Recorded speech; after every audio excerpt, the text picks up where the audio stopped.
I welcome everyone on the behalf of Government Arts and Commerce College, Kannauj Devas. We have organized this one-day national webinar on Vocal for Local, Self-Reliant India in Global Context. Before we start with the program, I would request Principal Sir to begin the program with बेटी पूजन। शासन के निर्देश अनुसार हमें सभी शासकीय कार्यक्रम बेटी पूजन से प्रारंभ करने हैं। The welfare of girl child, the welfare of daughter is the priority of our state, and many schemes like Ladli Lakshmi, Beti Bachao, Beti Padhao. To recall this and to remember this, we would begin with the performance of this ritual, Beti Pujan. I request Sir to perform the same.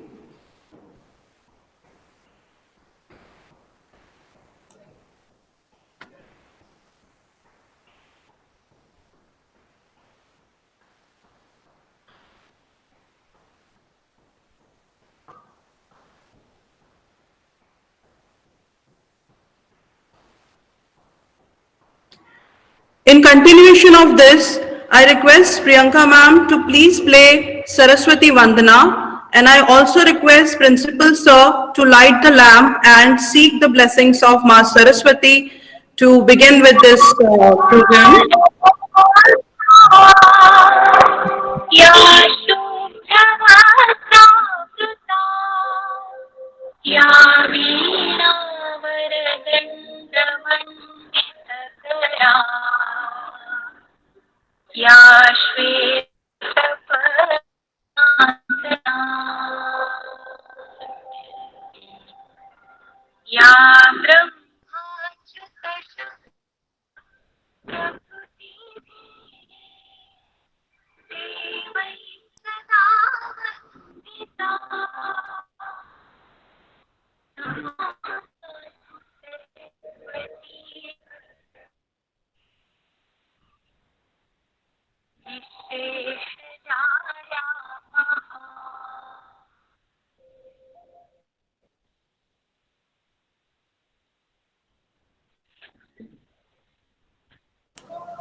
Thank you very much, sir. Today's one-day national webinar is organized by IQSC of the college under the aegis of World Bank Project MP Higher Education Quality Improvement Program. Talking or briefing a little about the webinar, Vocal for Local. Ever since the Atmanirbhar Bharat Abhiyan was introduced, Vocal for Local has been the mantra of government. The government wants to boost the Indian economy, and if we promote and develop our local brands and local companies such that we have a global presence, this is going to help us as well as we will be able to contribute globally also. The entire webinar is divided into two parts. We have two speakers, Dr. Vishakha Kutumble ma'am and Dr. Ajit Sahu sir. Before we proceed with our sessions, I would like to request our principal sir to give a welcome note for the webinar. Principal sir.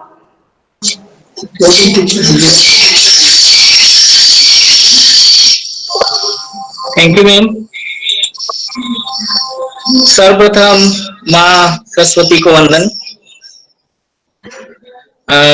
सम्मानी doctor R C. Jatwa sir, अतिरिक्त संचालक महोदय, उच्च शिक्षा Ujjain Ujjain, doctor Vishakha Kutumble ma'am, senior lecturer DAVV Indore, doctor Ajit Kumar Sahu sir, assistant professor, central university of Haryana, एवं समस्त participate प्राध्यापकगण, छात्र छात्राएं एवं शासकीय महाविद्यालय कन्नौज के समस्त प्राध्यापकगण, अतिथि विद्वान एवं अशैक्षणिक स्टाफ एवं छात्र छात्राएं, आज बड़ा हर्ष का विषय है कि उच्च शिक्षा विभाग Madhya Pradesh world bank project के अंतर्गत महाविद्यालय में पहली बार ऑनलाइन वेबिनार का आयोजन करने जा रहे हैं।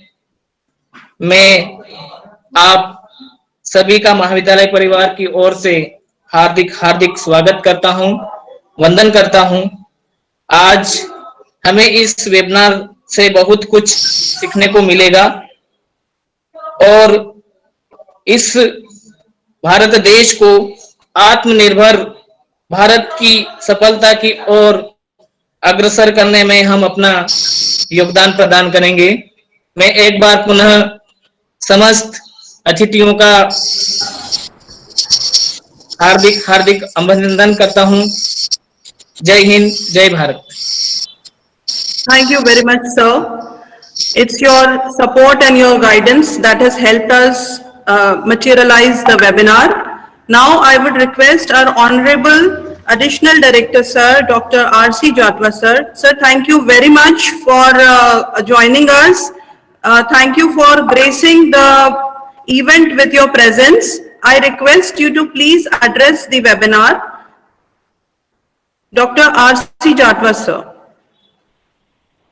हेलो, आवाज आ रही है? जी सर, हमें आपकी आवाज आ रही है। इस राष्ट्रीय वेबिनार को संचालित करने वाले महाविद्यालय के प्राचार्य डॉक्टर पटेल, इस वेबिनार को सुचारू रूप से संचालित करने वाली मैडम, इस महाविद्यालय के समस्त प्राध्यापक, अतिथि विद्वान और समस्त कर्मचारीगण, ये पहला प्रयास है डॉक्टर पटेल के नेतृत्व में। ये बहुत ही सराहनीय है। मैं आप सबको शुभकामना देता हूं। और जो रूसा प्रोजेक्ट के अंतर्गत आप लोगों ने जो विषय कहा है लोकल फॉर वोकल, ये बहुत ही महत्वपूर्ण विषय है। मध्य प्रदेश और भारत को आत्मनिर्भर बनाने के जो प्रयास भारत शासन एवं मध्य प्रदेश शासन द्वारा किए जा रहे हैं, उसमें यही अपन प्रयास करेंगे कि मील का पत्थर साबित हो ये वेबिनार। आत्मनिर्भर भारत के साथ साथ हमें आत्मनिर्भर मध्य प्रदेश भी बनाना है। भारत आत्मनिर्भर तब बनेगा जब हर राज्य वह आत्मनिर्भर हो। तो मध्य प्रदेश शासन के द्वारा उच्च शिक्षा विभाग, हेलो हेलो, आपकी आवाज आ रही है। आवाज आ रही सर, आपकी आवाज आ रही है। मध्य प्रदेश शासन के द्वारा एवं उच्च शिक्षा विभाग के द्वारा आत्मनिर्भर मध्य प्रदेश बनाने के लिए बहुत सारे डायमेंशन स्टार्ट हुए हैं। उसमें जो वर्तमान हमारी शिक्षा नीति है और जो 2020-21 के बाद में जो नई शिक्षा नीति लागू होने वाली है, उसमें भी लोकल फॉर वोकल को ही ज्यादा महत्व दिया गया है। मेरा ये प्रयास है, मेरा ये कहना है कि हम हमारी स्थानीय आवश्यकताओं के अनुसार जो सीमित संसाधन है हमारे पास में, उन सीमित संसाधनों के माध्यम से हम जो हर स्थानीय बाजार में, हर स्थानीय स्तर पर जो वस्तुएं प्रचलित है, उन्हें माने हम बाजार में बढ़ावा दें और जो हमारे स्थानीय क्रेता और विक्रेता है उन वस्तुओं को हम खरीदें, तो ही लोकल बढ़ेगी। ये आवाज आ रही है, माइक बंद कराइए। तो मेरा इसमें ये कहना है कि जो स्थानीय बाजार है, हेलो सर, हम आपको सुन पा रहे हैं क्लियरली एकदम। तो स्थानीय बाजार है, स्थानीय बाजार को बढ़ावा देना होगा। और स्थानीय जो हमारी वस्तुएं है, माने हर शहर में अलग अलग है, जैसे फॉर एग्जाम्पल जहाँ पर आप रहते हैं वहाँ पर स्थानीय जैसे छोटे छोटे उद्योग होंगे, उनको बढ़ावा देने के लिए जितने मेरा ये सुझाव है, जितने भी हमारे गवर्नमेंट के डिपार्टमेंट है वो सब उन वस्तुओं को खरीदे। जब गवर्नमेंट या शासन उन वस्तुओं को परचेस करेंगे तो स्थानीय जो लोग हैं वो भी उन वस्तुओं को खरीदेंगे। यदि वो खरीदते हैं तो वो हमारा प्रचार प्रसार होगा और वह वस्तु से धीरे धीरे बनने की जिले में आएगी, जिले से संभाग में, संभाग से जिससे उस व्यक्ति की आय बढ़ेगी, माने रोजगार मिलेगा, रोजगार के साथ में आय बढ़ेगी तो समृद्ध होगा। तो जैसे ही वो समृद्ध होता है, जो सबसे छोटा आदमी है, तो हमारा प्रदेश भी समृद्ध होगा, आत्मनिर्भर होगा और फिर धीरे धीरे हमारा राष्ट्र आत्मनिर्भरता की ओर बढ़ेगा। मैं इतना ही कहूँगा। आप लोगों ने मुझे समय दिया, इसके लिए धन्यवाद। क्योंकि मुझे अभी एक मीटिंग में जाना है तो पटेल साहब का आग्रह था तो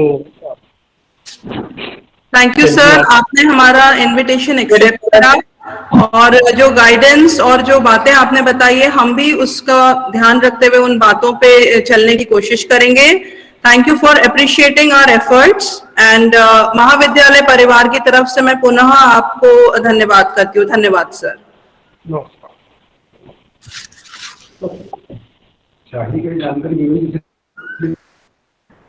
Moving on with our program, now I would like to request the coordinator of IQSC, Mr. Juzar Ali Rangwala sir, to introduce the speaker for our first session, Dr. Vishakha Kutumble, Senior Lecturer, Devi Ahilya University. Juzar Ali sir, can you hear me? Yes ma'am, your voice is clearly audible. Thank you, Sonal ma'am, for giving me this opportunity to introduce Dr. Vishakha Kutumble ma'am. First of all, good afternoon to all of my fellow colleagues and participants of this webinar, and good afternoon, Jatwa sir. Special thanks from my side also for giving us time and accepting our invitation.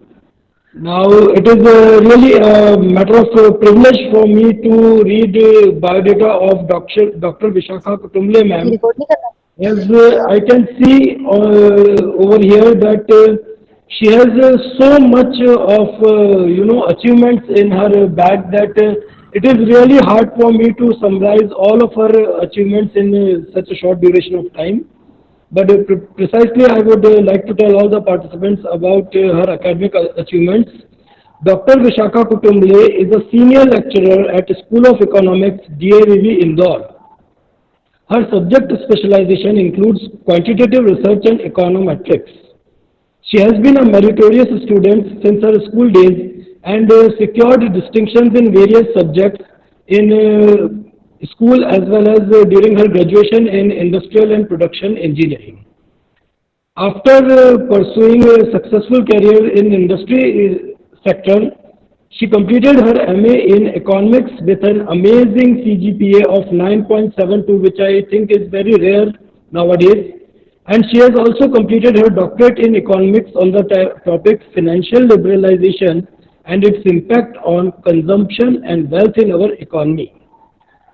She has been a front runner in the organization of student activities for the institutes which she has worked with, and an active member of professional bodies such as TIES, MPEA and CII, that is Confederation of Indian Industry at Indore. In 2020, her university has been awarded UGC STRIDE scheme for transdisciplinary research in India's development economy with her sincere efforts. Besides teaching in regular classes, she is extremely dedicated to the concept of research, and she has a strong sense of responsibility to the students in her classes and her PhD scholars. Although she has a confined yet very distinct list of research publications in few elite journals of humanities and economics, and 2 books to her accolades. So once again, I welcome all my fellow participants and Dr. Vishakha Kutumble ma'am in this national webinar on topic Vocal for Local, and I request her to enrich our students with her beneficial knowledge.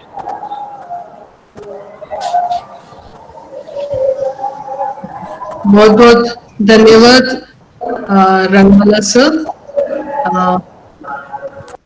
आदरणीय B.S. Patel sir, principal government arts and commerce college Kannauj Dewas, additional director higher education Ujjain division R.C. Jatwa ji, doctor Nishant Mishra, मेरे सहवक्ता doctor Ajit Kumar Sahu ji, Sonal Sharma madam और महाविद्यालय के सभी प्राध्यापक गण एवं मेरे प्यारे विद्यार्थियों,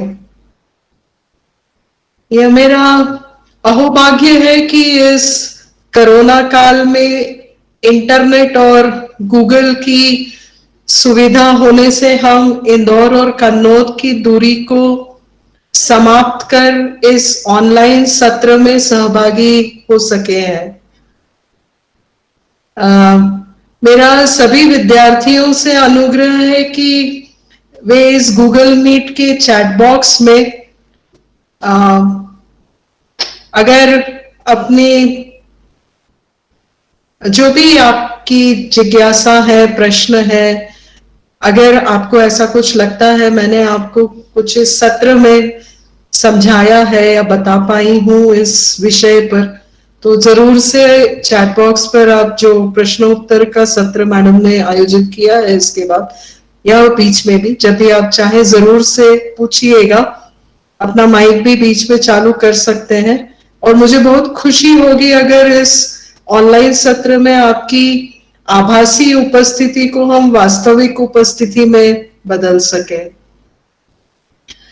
मैं सबसे पहले धन्यवाद देना चाहूंगी आपके महाविद्यालय को और विशेष रूप से डॉक्टर सोनल शर्मा को, जिन्होंने न केवल इस वेबिनार का शीर्षक vocal for local self reliant India in global context तय किया, पर इसे यथार्थ भी किया।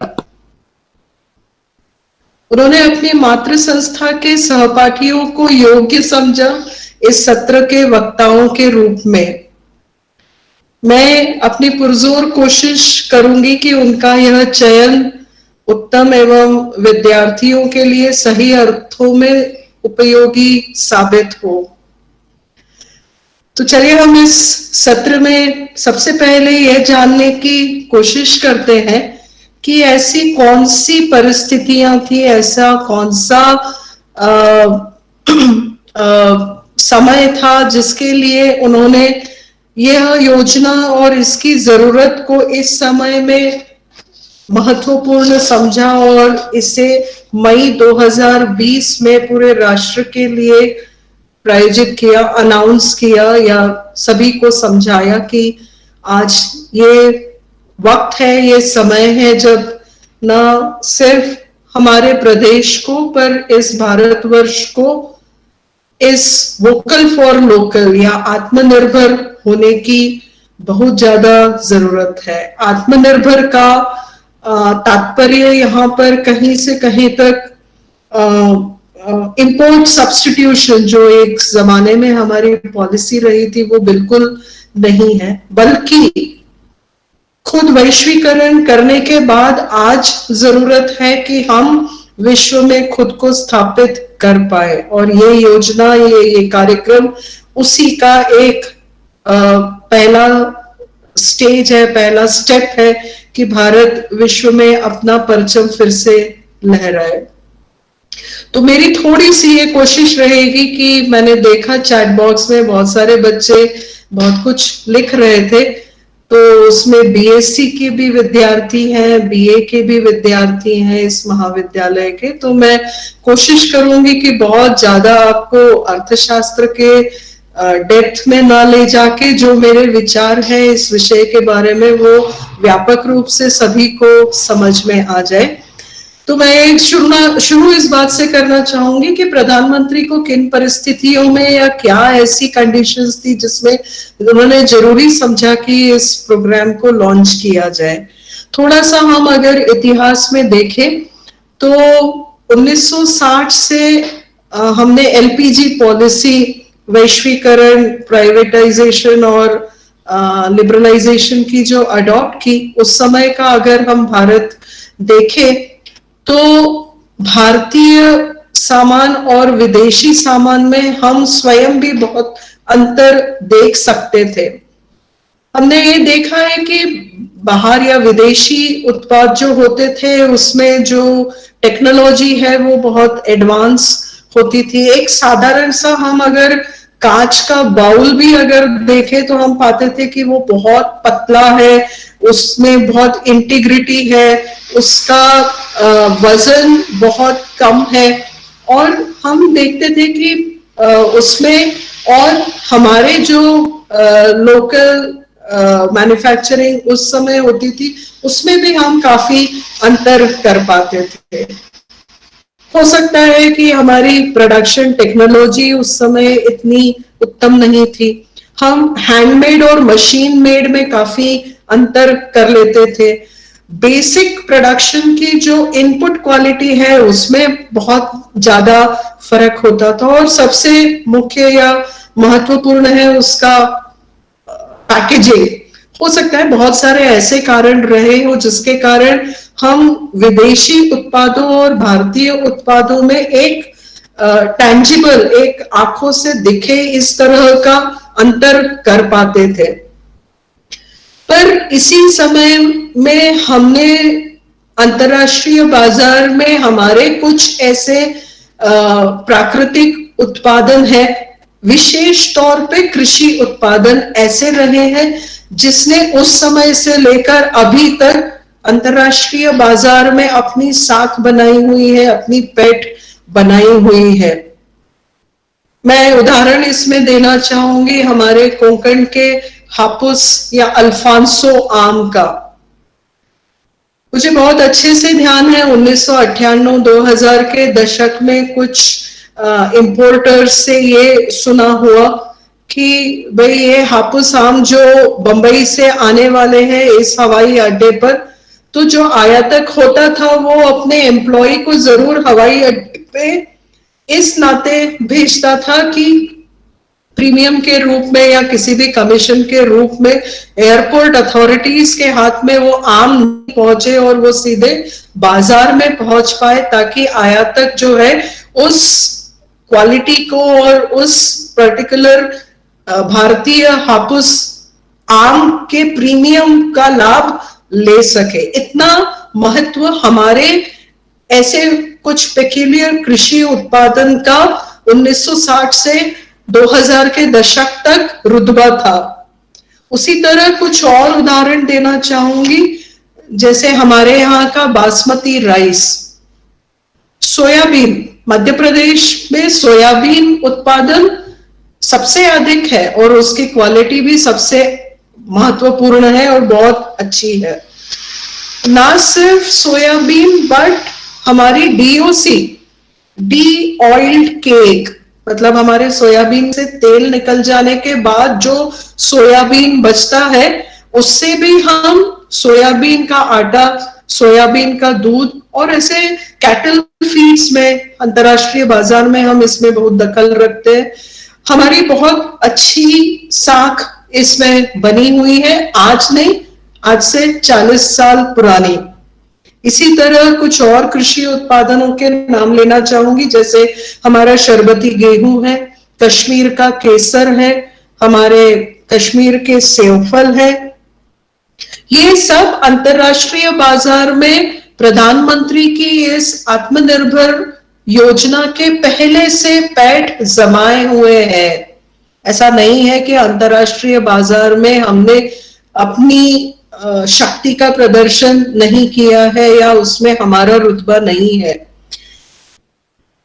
इसी संदर्भ में मुझे एक और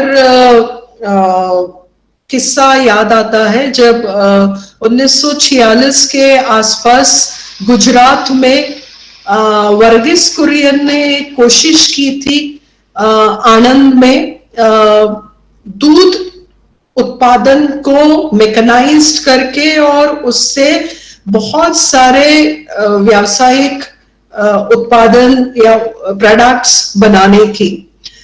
उस समय का एक किस्सा है जब न्यूजीलैंड डेयरी कोऑपरेटिव के जो एग्जीक्यूटिव डायरेक्टर थे, उन्होंने वर्गीस कुरियन को ये चैलेंज दिया था कि कहीं से कहीं तक इंडिया का ये डेयरी प्रोडक्ट न्यूजीलैंड के डेयरी प्रोडक्ट को compete कर ही नहीं सकता।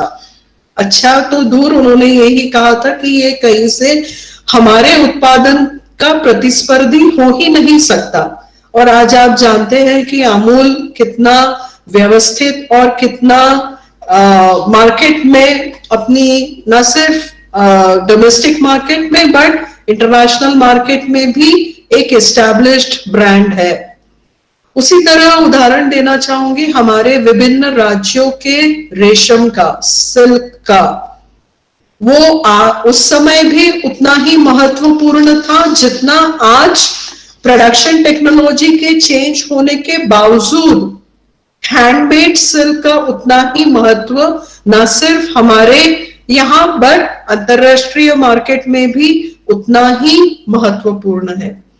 इन सब उदाहरणों के साथ मैं अपने विद्यार्थियों को ये बताने की कोशिश करना चाहूंगी कि इन सब के द्वारा हमने अंतरराष्ट्रीय बाजार में बहुत कुछ उपलब्ध किया है और बहुत प्रीमियम से इन्हें हमने ट्रेड किया है। पर ऐसा नहीं हो सकता कि हम हमारा कृषि उत्पाद जो है, चूंकि इसकी मांग अंतरराष्ट्रीय बाजार में बहुत अच्छी है, इसलिए इससे ट्रेड रिस्ट्रिक्शंस ना लगाते हुए बाजार में अंतरराष्ट्रीय मार्केट में दे दे। हमें हमारे करेंसी की, हमारी मुद्रा की परचेजिंग पैरिटी भी बनाना है। अगर मुझे ये लगता है कि अरब में मेरा शरबती गेहूं 60 नहीं 80 रुपए किलो तक भी बेचा जा सकता है, जिसको अगर आप टन्स में कन्वर्ट करें तो हम इतना वहां से फॉरेन एक्सचेंज मिल सकता है। पर एक बात का याद रखिएगा कि भारत सरकार का ये एक मुख्य कर्तव्य भी है कि वो अपनी परचेजिंग पावर पैरिटी बना के रखे। इसलिए ये कभी ऐसा नहीं हो सकता है कि डोमेस्टिक रिक्वायरमेंट को साइड ट्रैक करके हम सिर्फ हमारे उत्पादों को वैश्विक बाजार में और उसकी उपलब्धता को सुचारू बनाए। सो करेंसी पैरिटी और हमारी domestic need is the first priority of the government. तो ये मुख्य कारण रहा है कि प्रधानमंत्री को इस अवसर पर ये बहुत महत्वपूर्ण लगा कि हमें अब जरूरत है कि हमने विश्व में हमारी आत्मनिर्भरता को एज अ ग्लोबल ब्रांड हम उसे प्रस्तुत कर सके। दूसरा और सबसे अहम मुद्दा जो है, आज विश्व ने भारत की क्षमता और उसकी आर्थिक शक्ति पहचान ली है। उसने अपना पोजीशनिंग बहुत इंप्रूव कर लिया है। आज हम भारतीयों को बड़ी उम्मीद की नजर से देखा जा रहा है। जिस जनसंख्या को बड़ी जद्दोजहद से पिछले दशक में सीमित रखने का प्रयास किया गया था, उसी जनसंख्या को अब विश्व एक अवसर के रूप में देख रहा है। ऐसे बहुत सारे राष्ट्र हैं जिनके पास प्राकृतिक संपदा है, जिनके पास विश्व की सबसे अच्छी टेक्नोलॉजी अवेलेबल है, पर उनके पास ह्यूमन रिसोर्सेस नहीं है। वो कह रहे हैं कि हमारी थोड़ी सी भाषा सीख लो, हमारे यहाँ आओ। हमारे यहाँ एल्डरली पॉपुलेशन इतनी ज्यादा बढ़ रही है कि काम करने वाले लोगों की कमी या डेफिसिट एस्टैब्लिश हो गया है। आज ही की पेपर की न्यूज है कि IMF का कहना है कि भारत ही इकलौता ऐसा राष्ट्र है जिसकी आने वाले वित्तीय वर्ष में इकोनॉमिक ग्रोथ जो है वो डबल डिजिट की रहेगी। विश्व बाजार में भी आज इस तरह की परिस्थितियां निर्मित हो रही हैं कि हमें सिर्फ खुद को केंद्रित नहीं, हमें आज विश्व में भी अपने ब्रांड को बढ़ाने की, उसका डंका जमाने की स्थिति आ गई है। तो मैं इस विषय पर लगते हैं, जिस कारण हमारे माननीय प्रधानमंत्री को इस पहल और इस योजना को आरंभ करने का ये सही समय लगता है। कोरोना काल के बाद हमारा जो थिंक टैंक है, उसने ये बहुत जरूरी समझा कि हमें सिर्फ वोकल फॉर लोकल नहीं होना है, पर वैश्विक जगत में भी उस लेवल तक पहुंचाना है कि लोग भारतीय उत्पाद मतलब श्रेष्ठ उत्पाद, गुणवत्ता में उसे सबसे महत्वपूर्ण समझा जाए, गुणवत्ता में वो सबसे अच्छे हैं, ऐसी पहचान आज हम विश्व में बना सके। ऐसा नहीं हो कि हम ये माने, जैसे आज हम एक चाइनीज उत्पादन या चाइनीज प्रोडक्ट्स के लिए सोचते हैं कि दुकान से बाहर जाने के बाद क्या ये चलेगा या नहीं, इसकी गारंटी वो दुकानदार भी देने को तैयार नहीं होता, चूंकि वो बहुत सारे कारणों से आज हमारे अर्थव्यवस्था में उपलब्ध थे और कुछ हद तक अभी भी उपलब्ध है। पर जिस तरह से हम चीनी उत्पादों को एक थोड़े से इजीली अवेलेबल कंपैरिजन में देखे तो थोड़े से लो क्वालिटी गुड्स के रूप में देखा जाता है, ऐसा दर्जा आज भारत को विश्व में कतई नहीं बनाना है। उससे भारतीय उत्पादन है मतलब ये बेस्ट क्वालिटी का है, ये बहुत परफेक्शन से बनाया गया है, इसमें क्वालिटी का कोई कॉम्प्रोमाइज हो ही नहीं सकता। इसी दर्जे से देखा जाए इसकी बहुत ज्यादा जरूरत है। तो अब प्रश्न उठता है कि हम सब समझ तो रहे हैं कि क्या करना है, पर इसे किया कैसे जाए, इसे कैसे इम्प्लीमेंटेशन में लाया जाए ताकि हम ये हासिल कर सके।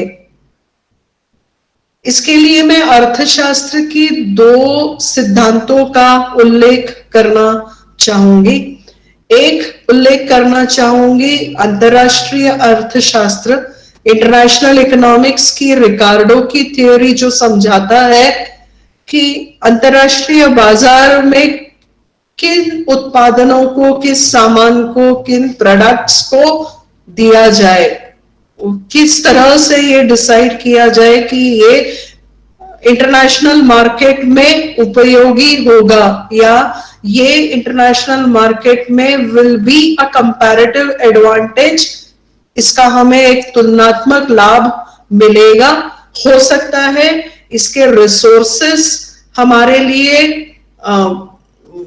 अबंडेंस में अवेलेबल है, हो सकता है इसकी टेक्नोलॉजी पर हमारी बहुत अच्छी कमांड है, हो सकता है हमारे यहाँ ह्यूमन रिसोर्स इतना अबंडेंस में अवेलेबल है, इसलिए विश्व की किसी भी अर्थव्यवस्था से हम इसका उत्पादन कंपैरेटिव एडवांटेज पे कर सके। कारण बहुत सारे हो सकते हैं। सो थ्योरी ऑफ कंपैरेटिव एडवांटेज हमें ये बताती है कि हमने अंतरराष्ट्रीय मार्केट में किन उत्पादनों को पहुंचाना चाहिए।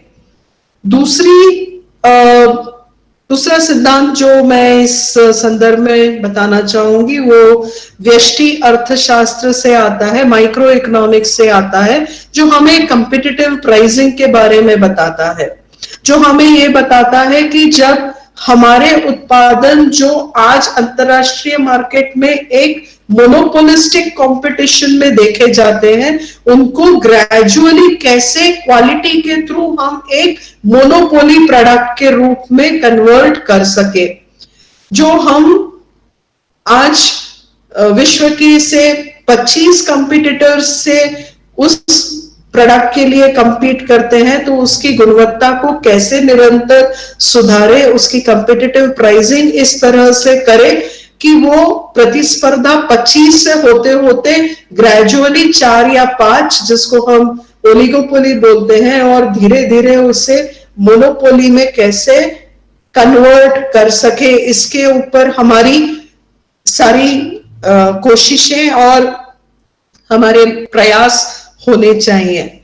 मैंने जब इसके बारे में सोचा तब मुझे ऐसा लगा कि बहुत ज्यादा जरूरत है कि हम अभी भी अपने कृषि क्षेत्र पर ही सबसे ज्यादा ध्यान केंद्रित करें, क्योंकि उसका अध्ययन जब करते हैं तो ऐसी बहुत सारे अवसर दिखते हैं जिस पर आज भी हम भारतीयों को या हम रिसर्चर्स को या हम विद्यार्थियों को ध्यान देने की सख्त जरूरत है। और इसका सबसे पहला प्रमाण हमें मिलता है शहरीकरण में।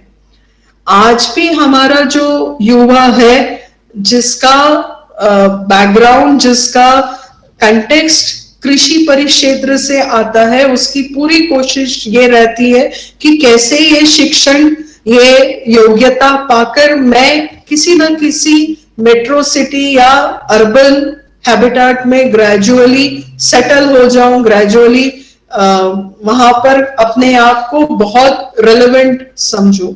जबकि बहुत ज्यादा जरूरत है आज वापस हमारे गांवों की ओर उन्मुख होने के लिए, क्योंकि जिस तरह का कृषि क्षेत्र में परिवर्तन हमने पिछले 10-20 सालों में देखा है, उससे फिर से आज बदलने की जरूरत है।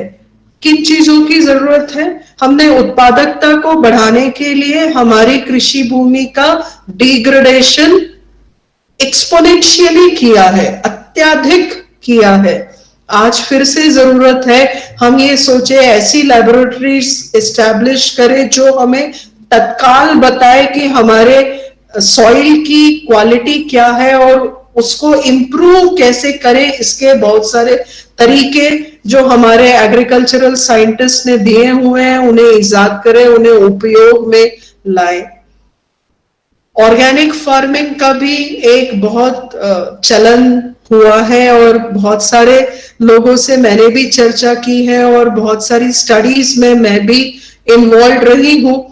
इसलिए मुझे लगता है कि ऑर्गेनिक फार्मिंग ही हमारा भविष्य नहीं है। हमें कुछ ऐसी टेक्निक्स डेवलप करनी पड़ेंगी केमिकल फार्मिंग और ऑर्गेनिक फार्मिंग के कॉम्बिनेशन में, हाइब्रिड में, जिससे हमारी प्रोडक्टिविटी भी कॉम्प्रोमाइज नहीं हो और सॉइल क्वालिटी भी बहुत ज्यादा डिग्रेड ना हो, जितनी हमने यूरिया, पोटाश और न जाने कितने केमिकल्स के भरपूर उपयोग के कारण इतने सालों में खराब कर दी है। तो ये दो एस्पेक्ट्स पे बहुत वोकल फॉर लोकल होने की जरूरत है, ताकि हमारा कृषि उत्पादन जो है वो और आने वाले न जाने कितने सेंचुरीज तक सस्टेनेबल रहे और प्रोडक्टिव रहे। इसी के साथ जरूरत है बहुत सारा मैकेनाइजेशन हमने कृषि क्षेत्र में देखा है, जिसको मेनली हम ट्रैक्टराइजेशन के फॉर्म में ही देखते हैं। पर ऐसे बहुत सारे कृषि यंत्र है जिसमें जुगाड़ मतलब जरूरी नहीं है कि वो कृषि यंत्र आप किसी कंपनी का ही वापरे, पर उस कंपनी ने उसे कैसे इजाद किया है, उसकी टेक्नोलॉजी हम इस तरह से बनाए कि कम कीमत में और हमारे किसानों को वो उपलब्ध हो सके। आज भी जरूरत है कि कृषि यंत्रों में हम हमारी जुगाड़ का भरपूर उपयोग करें। अगर हम एक किसान के फार्म से लेके एंड यूजर तक की पूरी सप्लाई चेन को देखें तो आज भी उसमें भरपूर विषमताएं हैं, बहुत सारी डिस्पैरिटीज है। ये जो आड़तीय है, ये जो मिडलमैन है, इन्होंने अभी भी इस सप्लाई चेन में अपना शेयर जो है उसको बहुत बढ़ा के रखा हुआ है। हमारी इस एजुकेटेड एग्री बेस्ड स्टूडेंट्स की रिक्वायरमेंट है कि वो इस डिस्पैरिटी को ग्रेजुअली कम करने की कोशिश करें, अपने ज्ञान, अपने एजुकेशन का उपयोग वहां करें, ताकि इस लिंक में जो विषमताएं हैं उन्हें कम किया जा सके।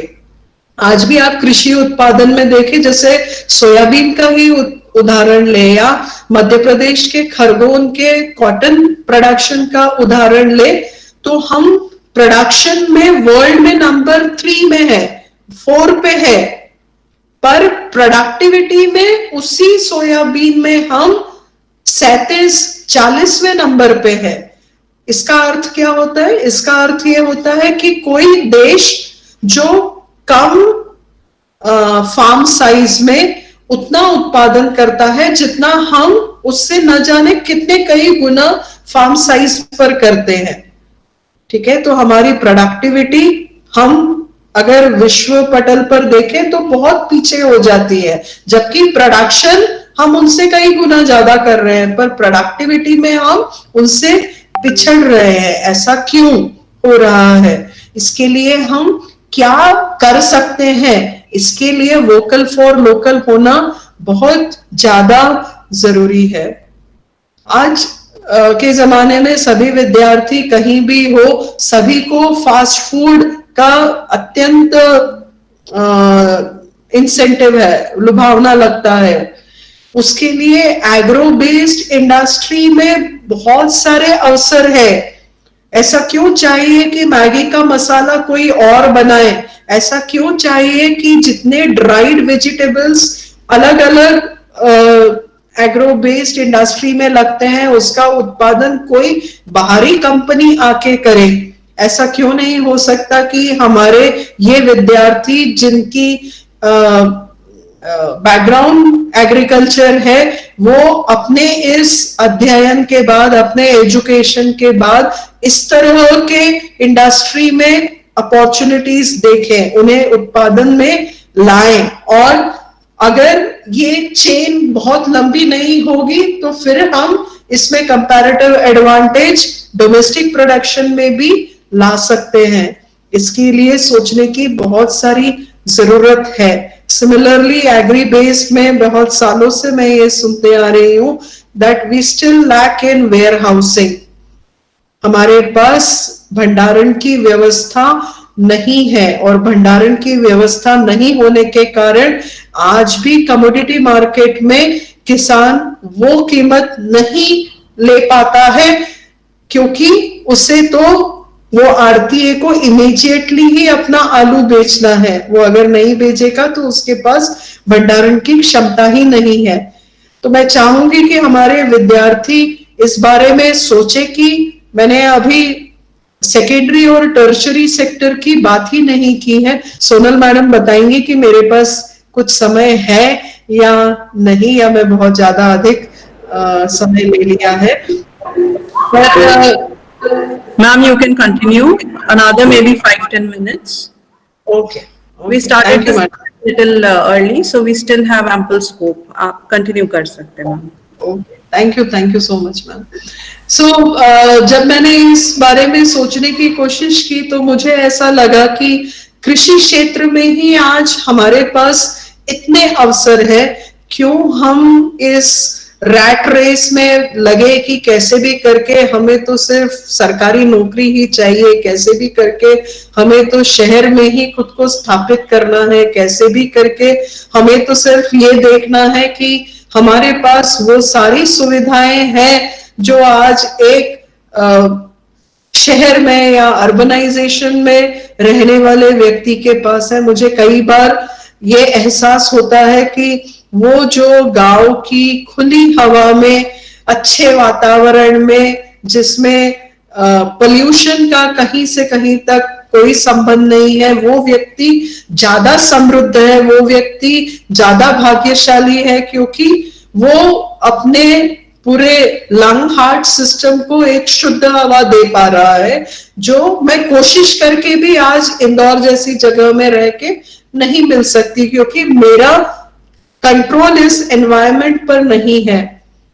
तो हम फिर से इस वोकल फॉर लोकल के बारे में सोचें, हम फिर से ऐसे अवसर ढूंढे जिससे हमें समझ में आए कि हम हमारे क्षेत्र के लिए क्या कर सकते हैं। और कोशिशें बहुत छोटी होती हैं, कोशिशें छोटी होती है पर उनका रिजल्ट बहुत बड़ा होता है, क्योंकि वो छोटी छोटी मिलकर उस एग्रीगेशन में बहुत बड़ा रिजल्ट ला सकती हैं। जैसा कि उदाहरण मैं आपको दूं कॉन्ट्रैक्ट फार्मिंग का, एक चलन आया था हमारे पूरे भारतवर्ष में कि आज किसानों के बेटे और उनकी आने वाली पीढ़ियां सारी शहरीकरण की धुन में यहाँ पर नहीं है, इसलिए उनके खेत पर काम करने वाले कोई घर के लोग नहीं है, तो उन्होंने 2 साल के लिए किसी कंपनी को अपनी जमीन दे दी है। हम ऐसी सारी परिस्थितियों में पहुंचे ही क्यों? हम इसलिए पहुंचे हैं क्योंकि हमने हमारे जो रिसोर्सेस थे उनमें हम क्या कर सकते हैं, कैसे उसमें अच्छी गुणवत्ता का उत्पादन कर सकते हैं, इसके ऊपर कभी ध्यान नहीं दिया। हमने उस रैट रेस में सिर्फ गांवों को छोड़कर शहरों में अपनी उम्मीदें बांधी, और आप सभी जानते हैं कि कोरोना काल एक बहुत विषम काल रहा है और जो रिवर्स माइग्रेशन उसने दिखाया है, और बहुत उम्मीद की जा रही थी कि इस रिवर्स माइग्रेशन के बाद जब स्थितियां सामान्य हो जाएंगी तो ये हमारे सारे मजदूर वापस शहर को लौटेंगे। और आप देखिएगा रिवर्स माइग्रेशन के स्टैटिस्टिक्स वो बहुत अच्छे नहीं हैं, और वो बहुत मेरे इस कथन को सपोर्ट करते हैं कि लोग आज फिर से अपनी पृष्ठभूमि में अवसर खोजने और उसमें अपार सीमाएं देखने लगे हैं। मैं अपना संबोधन इस बात पर समाप्त करने की कोशिश करती हूँ कि कहने को बहुत कुछ है वोकल फॉर लोकल के लिए, हमारी ग्लोबल ब्रांडिंग बढ़ाने के लिए, पर सबसे मुख्य जरूरत है खुद में बदलाव लाने के लिए। और खुद में बदलाव लाने के लिए मैं सिर्फ 4 शब्दों का उपयोग करना चाहूंगी। हमें सबसे पहले अपने माइंडसेट को सही करना है, हमारी मानसिकता को सही करना है। दूसरा, हमारे स्किल सेट को वृहत करना है, उसे बढ़ाना है। मुझे नहीं समझ में आता हमारे पास जो ITIs और डिप्लोमा कोर्सेस हुआ करते थे, जो हमारी इस जनसंख्या को बहुत अच्छा कौशल प्रदान किया करते थे, जिससे उन्हें बहुत सारे अवसर प्रदान होते थे, उन्हें क्यों बंद कर दिया गया है, उनकी तरफ ध्यान नहीं दिया गया है। पर हमारे स्किल सेट को हमें बढ़ाना है। हम जो बना सकते हैं उसके लिए हमें बिजनेस खुद ढूंढना है, उसकी मार्केटिंग खुद करना है, उसका सेल्स खुद बढ़ाना है। So BMS, that is business marketing sales, इसे मैं तीसरा बिंदु कहूंगी। और इन तीनों के साथ सबसे ज्यादा जरूरत है एक्शन की, इसको क्रियान्वित करने की, इसको अपने कार्यशैली में लाने की। अगर हम इन चारों में बदलाव लाएंगे तो निश्चित तौर पर मेरा ये पूरा विश्वास है कि जो सोने की चिड़िया की उपाधि एक जमाने में हमारे अर्थव्यवस्था के पास थी, वो हम जरूर से वापस ला पाएंगे। मैं फिर से बहुत बहुत धन्यवाद देना चाहूंगी, मुझे ये अवसर प्रदान किया गया। और सुनल ma'am, Thank you so much, Vishakha ma'am. It was a wonderful lecture. इतना सुंदर व्याख्यान, और आपने इतने थोड़े से समय में इतने सरल और सिंपल उदाहरण के साथ वोकल फॉर लोकल पे अपनी बात रखने की कोशिश करी। मैं अप्रिशिएट करूंगी कि आपने चैट बॉक्स में देखा कि हमारे बहुत सारे BSc के स्टूडेंट्स जुड़े हुए हैं। आई एम श्योर कि वो लोग भी इससे बेनिफिटेड हुए होंगे। Now I will request Nishant Mishra sir, doctor Nishant Mishra, to please proceed with the question and answer session. मैं सभी पार्टिसिपेंट से रिक्वेस्ट करूंगी कि आपको कुछ क्वेश्चंस हैं, आप अपना माइक अनम्यूट करें और मैम से क्वेश्चंस करें इस सेशन पे। निशांत सर। जी मैडम, थैंक यू। सबसे पहले तो मैं डॉक्टर निशांत मिश्रा आपको बहुत बहुत धन्यवाद देता हूँ मैडम आपने बहुत अच्छा हमारे महाविद्यालय के छात्रों को, विद्यार्थियों को मार्गदर्शन दिया। एक क्वेश्चन आया था मैडम कि क्या कॉन्ट्रैक्ट फार्मिंग हमारे देश के लिए उपयोगी है? निशान सर, अगर मैं सही समझी हूं तो प्रश्न ये है कि क्या कॉन्ट्रैक्ट फार्मिंग हमारे देश के लिए अच्छी है? हाँ जी, यही सवाल है। जी जी हाँ।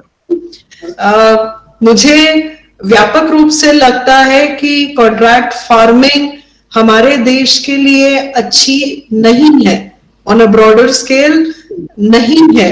इसलिए नहीं है क्योंकि आज हमारे पास मैन पावर की कमी नहीं है, आज हमारे पास संसाधनों की कमी नहीं है, कमी है एग्रीगेशन की।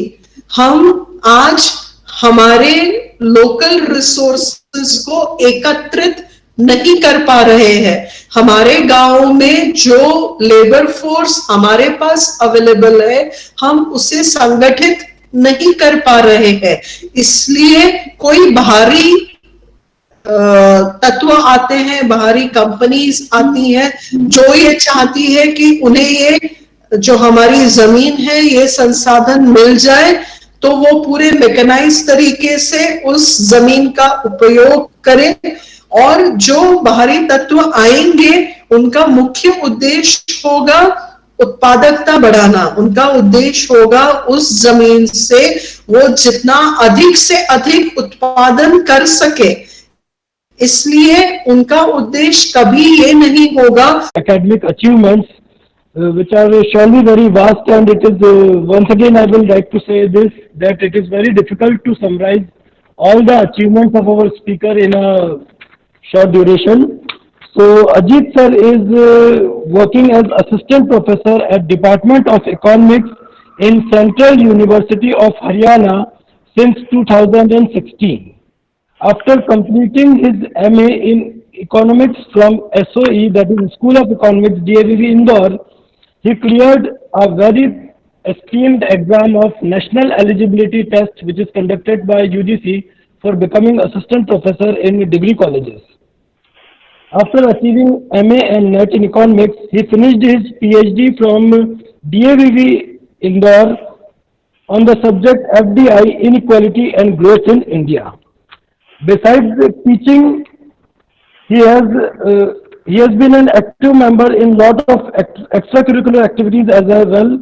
During his collegiate, he passed NCC, that is National Cadet Corps level A, B and C certificate with excellent grading, and also received Best Cadet Award in 2001.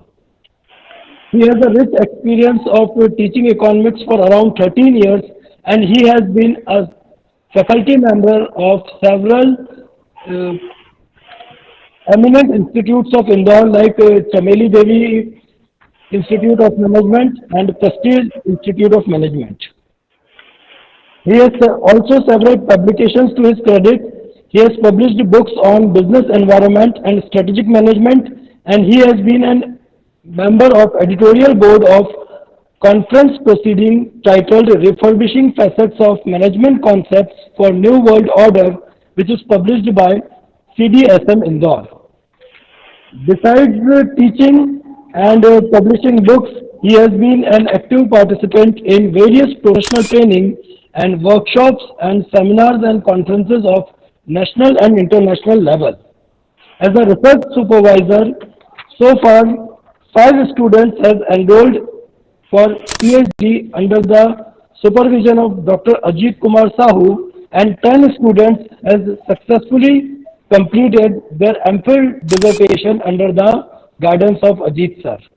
Also, he has been a mentor of several MA students of economic subject as a dissertation guide, and he has published several research papers of 11 national and international level in various reputed journals. I would like to welcome Dr. Ajit Kumar Sahu and continue this session for vocal on vocal for local. Thank you.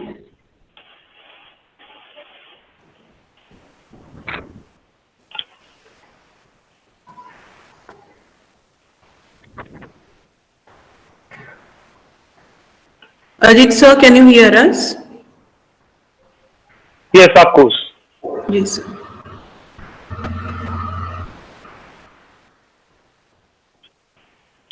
So first of all, I would like to thank the chief patron and principal of Government Arts and Commerce College, Kannauj, for choosing such a relevant topic for this webinar. I also feel myself privileged enough to be the part of this webinar entitled as Vocal for Local, Self-Reliant India in Global Context. बड़ा अच्छा लग रहा है जब मैं आज अपने ही लोगों के बीच अपनी ही बात करने के लिए एक नए विषय के साथ आप लोगों के सामने हूं। मुझे बड़ा अच्छा लग रहा है कि ये वेबिनार काफी रिलेवेंट है और इस वेबिनार के पीछे जितने भी लोग हैं वो वास्तव में धन्यवाद के पात्र हैं। विशेष तौर पर वेबिनार के कोऑर्डिनेटर सोनल शर्मा जी और रंगवाला जी और इन सब पीछे जिनका गाइडेंस रहा है वो प्रिंसिपल साहब डॉक्टर बी एस पटेल जी। तो मैं अपनी बात शुरू करता हूं और मुझे उम्मीद है कि मेरा स्क्रीन आपको दिखाई दे रहा होगा। जी sir, we can see your screen and you're audible, perfectly audible. ठीक है, थैंक यू। तो हम शुरू करते हैं बात की। ये बात शुरू हुई कहां से, जब हम बात करते हैं vocal for local. Under the pandemic of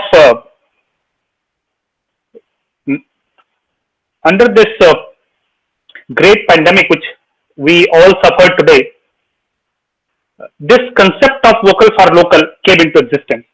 सबसे पहले इसकी बात प्रधानमंत्री जी ने 12 मई 2020 को की थी, जहां पर उन्होंने ये बात की कि गवर्नमेंट ऑफ इंडिया सभी प्रकार के घरेलू बाधाओं को दूर कर देगी, जो वो बाधाएं जो देश के अपने उत्पादन के स्तर को बढ़ाने से रोकती है।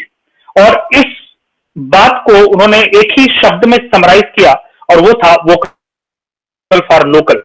तो पहली बार जो बात निकल के आया फॉर लोकल वो 12 मई को बना। दूसरी बार इसी बात को उन्होंने दोहराया जब हमारा इंडिपेंडेंस डे सेलिब्रेशन हो रहा था 15 अगस्त को 2020 में। तब उन्होंने कहा कि हमारे देश को वोकल फॉर लोकल के लिए एक शपथ लेनी चाहिए। इसी बात को फिर उन्होंने 31 अगस्त को मन की बात में दोहराते हुए कहा कि हमारे जो स्टार्टअप्स हैं जो अभी हिंदुस्तान में जो शुरू होता है, अब हम समझते हैं कि वोकल फॉर लोकल वास्तव में है क्या।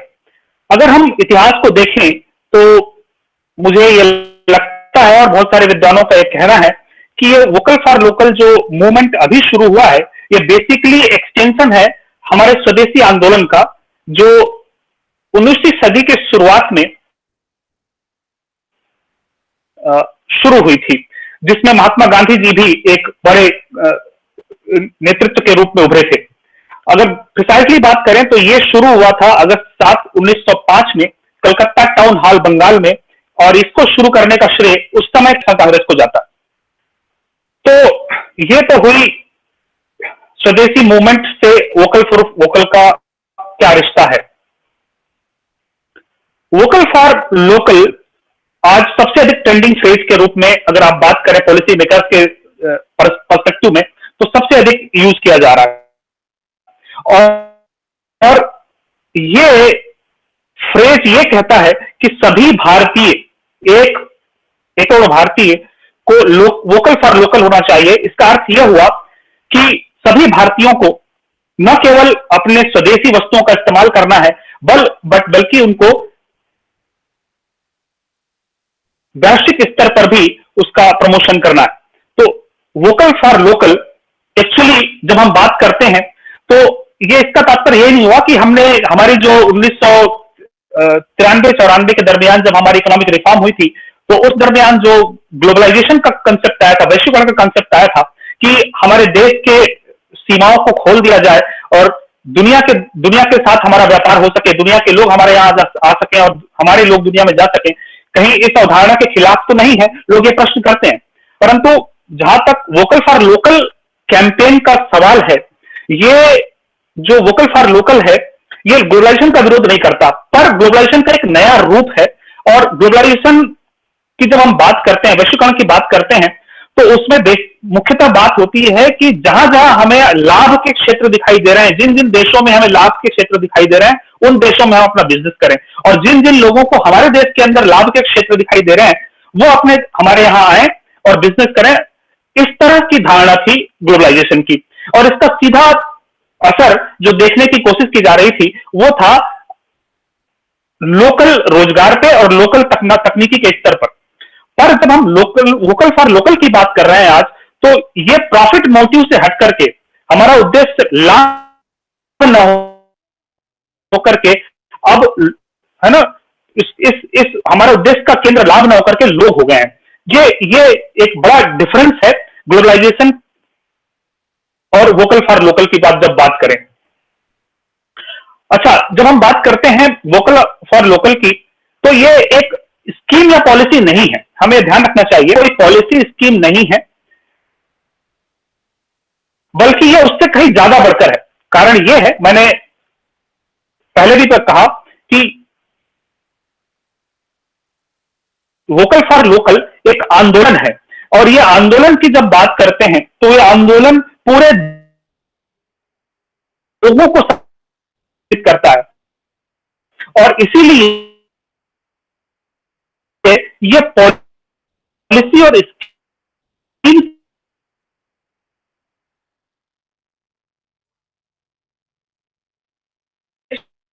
प्रदेशों का तो इस आंदोलन का हिस्सा बन जाएंगे, और ये एक सामान्य सी पॉलिसी स्कीम न होकर के एक आंदोलन के रूप में उभर कर आएगी, और जिससे निश्चित रूप से बड़ी त्वरित गति से परिवर्तन संभव है।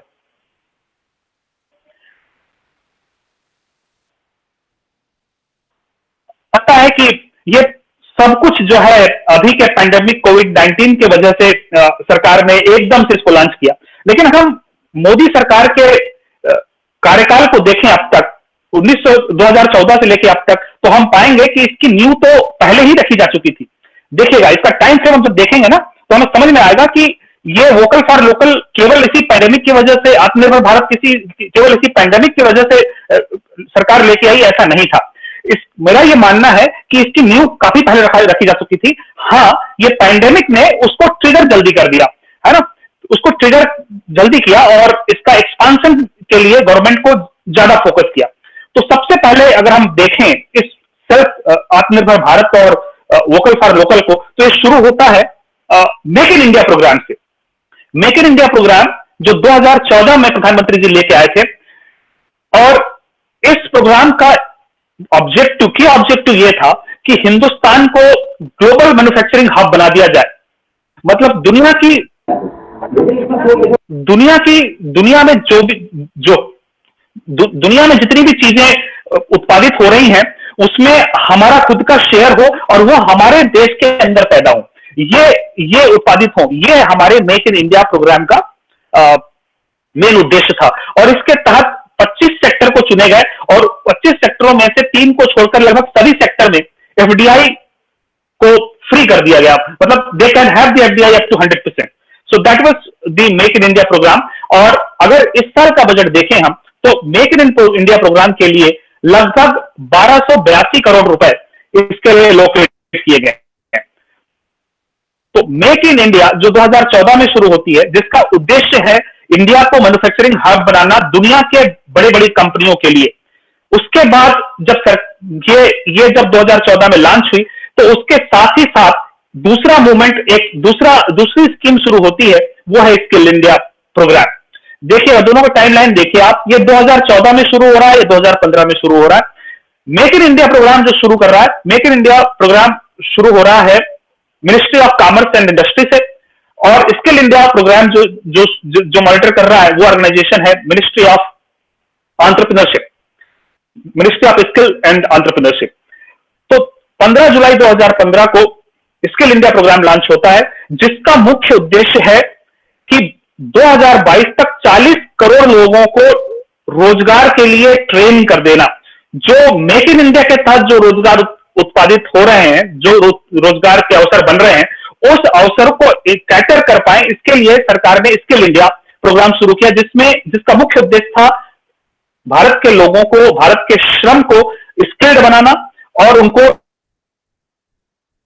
बना पाना। तो मेक इन इंडिया के बाद होता है हमारा स्किल इंडिया। अब 2015 के बाद जब ये पैंडेमिक ने संपूर्ण विश्व को प्रभावित किया, तब 12 मई 2020 को आत्मनिर्भर भारत का आह्वान करते हुए प्रधानमंत्री मोदी जी ने वोकल फॉर लोकल का जिक्र किया। उन्होंने कहा कि we have to be vocal for local with global outreach, और इसके लिए 10,000 करोड़ रुपए तय किए गए, जो दिए जाने थे क्रेडिट के फॉर्म में दो इंटरप्राइजेस को। तो यहां पर दो चीजें हमें देखनी होगी, एक वोकल फॉर लोकल, दूसरा है आत्मनिर्भर भारत। दोनों एक दूसरे से काफी संबंधित है। Vocal for local basically focus करता है माइक्रो स्मॉल इंडस्ट्रीज को, एमएसएमई सेक्टर को, और सेल्फ रिलायंट जो है उसी पर भारत बेसिकली एक राहत पैकेज है सेक्टर्स को, पैंडेमिक से इफेक्टेड लोगों को दिया जाना था, और उसके तहत वो एक स्पेशल किया गया, एक स्पेशल मूवमेंट बनाया गया, जिसमें 10,000 करोड़ रुपए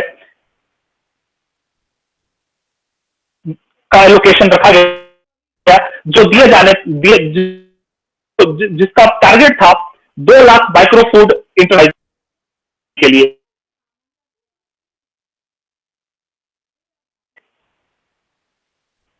एक विशिष्ट दिशा में काम कर रहे हैं, जहां पर निश्चित रूप से भारत को वैश्विक प्रतियोगिता में शीर्ष पर ले जाने का प्रयास कर रहे हैं। तो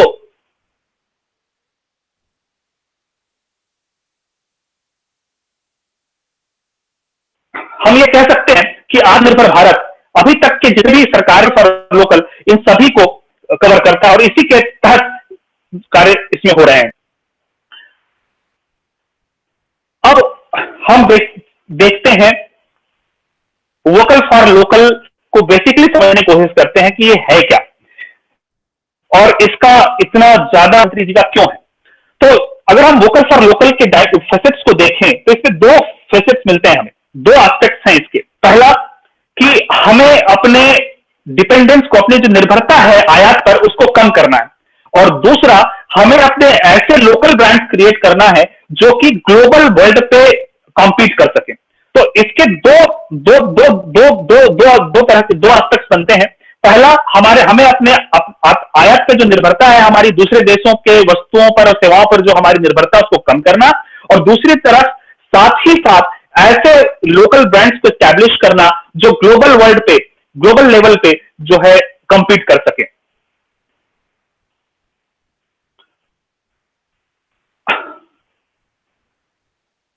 अब हम इकोनॉमिक्स की दृष्टि से वोकल फॉर लोकल का विश्लेषण करते हैं।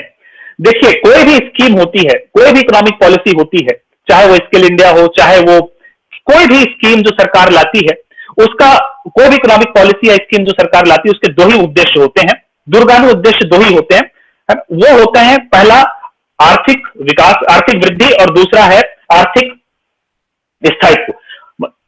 Any policies or scheme which is launched by government of India has two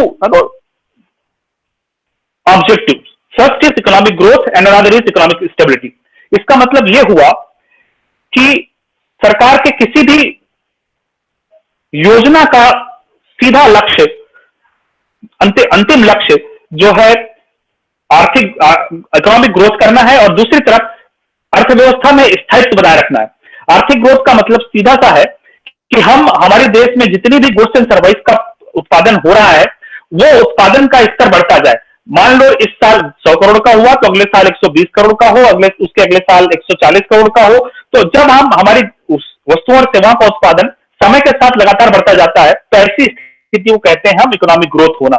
और इकोनॉमिक स्टेबिलिटी का मतलब होता है कि अर्थव्यवस्था में कीमत के स्तर और रोजगार के स्तर है ना, ज्यादा रोजगार के स्तरों में ज्यादा उच्चावचन ना हो, उसमें उतार चढ़ाव ना हो, बल्कि उसमें स्टेबिलिटी हो। क्योंकि अगर इकोनॉमिक ग्रोथ हो रही है और साथ में अगर प्राइसेस भी बढ़ रहे हैं और साथ में बेरोजगारी बढ़ रही है तो उस इकोनॉमिक ग्रोथ का कोई फायदा नहीं है। तो इकोनॉमिक ग्रोथ के साथ साथ हमें बेरोजगारी को और कीमत के स्तरों को भी नियंत्रित करना है। तो ये दोनों ही किसी भी इकोनॉमिक पॉलिसी के ऑब्जेक्टिव होते हैं और वोकल फॉर लोकल की भी यही दो ऑब्जेक्टिव हैं। तो देखते हैं इकोनॉमिक्स के थ्योरीज के हिसाब से किस तरह वोकल फॉर लोकल इन दोनों ऑब्जेक्टिव को फुलफिल कर सकता है। जब हम दोनों ही लक्ष्यों की बात करते हैं कि हमें इकोनॉमिक ग्रोथ भी चाहिए और साथ ही साथ अर्थव्यवस्था में स्थायित्व भी चाहिए, खासकर कीमत को लेकर, रोजगार को लेकर, तो जो भी एग्रीगेट डिमांड का स्तर है हमारे देश, एक इकोनॉमी के अंदर जो भी एग्रीगेट डिमांड का स्तर है वो एग्रीगेट सप्लाई के स्तर के बराबर होना चाहिए। जब जितना गुड्स, वस्तु और सेवाओं का जितना डिमांड होता है, अगर उतनी ही सप्लाई हो रही है तो ऐसी स्थिति को हम क्या, ये स्थिति ही तय करती है कि हमारे देश में इकोनॉमिक ग्रोथ और स्टेबिलिटी है या नहीं।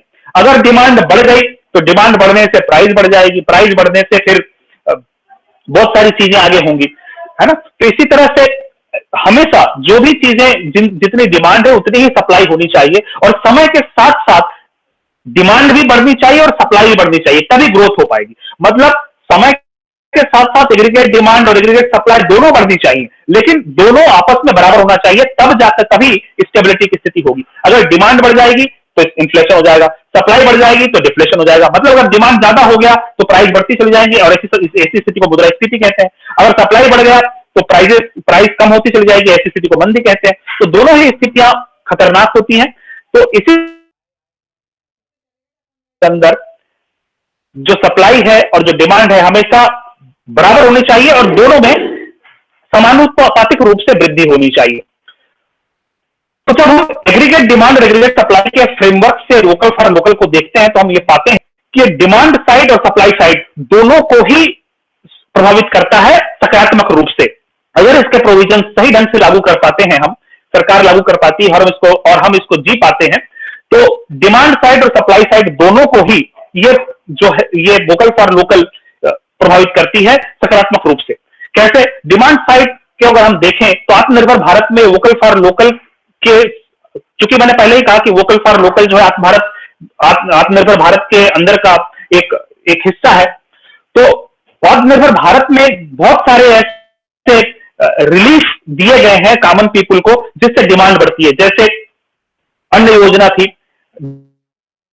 लेबर को मनरेगा है, तो ये बहुत सारी ऐसी चीजें हैं जो डिमांड साइड को बढ़ाती हैं। और सप्लाई साइड की जब बात करें और जब वोकल फॉर लोकल की बात करें तो हम देखते हैं कि वोकल फॉर लोकल स्कीम के तहत मैंने पहले ही बताया कि 10,000 करोड़ का एलोकेशन किया गया है ना, और जिसका एकमात्र उद्देश्य था एमएसएमई सेक्टर और स्टार्टअप्स को सपोर्ट करना।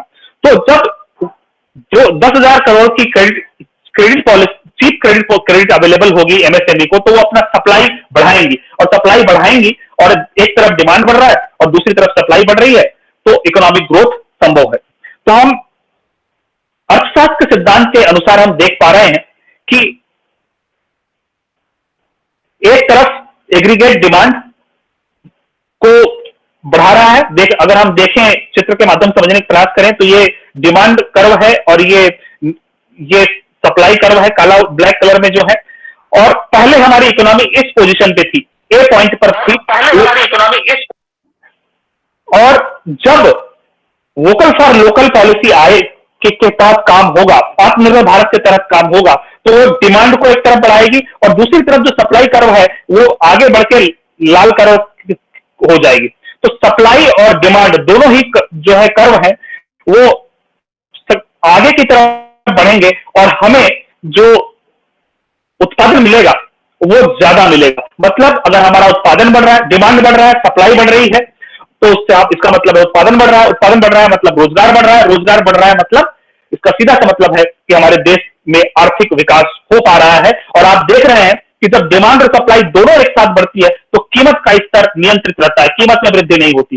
तो इस तरह से वोकल फॉर लोकल आर्थिक सिद्धांतों के तहत कार्य करता है और अर्थव्यवस्था को आर्थिक समृद्धि और आर्थिक स्थायित्व की तरफ ले जाता है।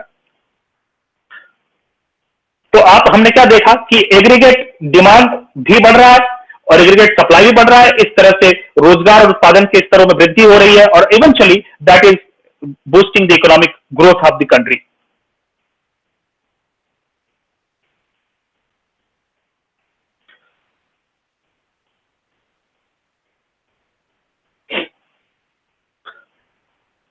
Now, when we talk about vocal for local and Atmanirbhar Bharat, we cannot take both of them separately.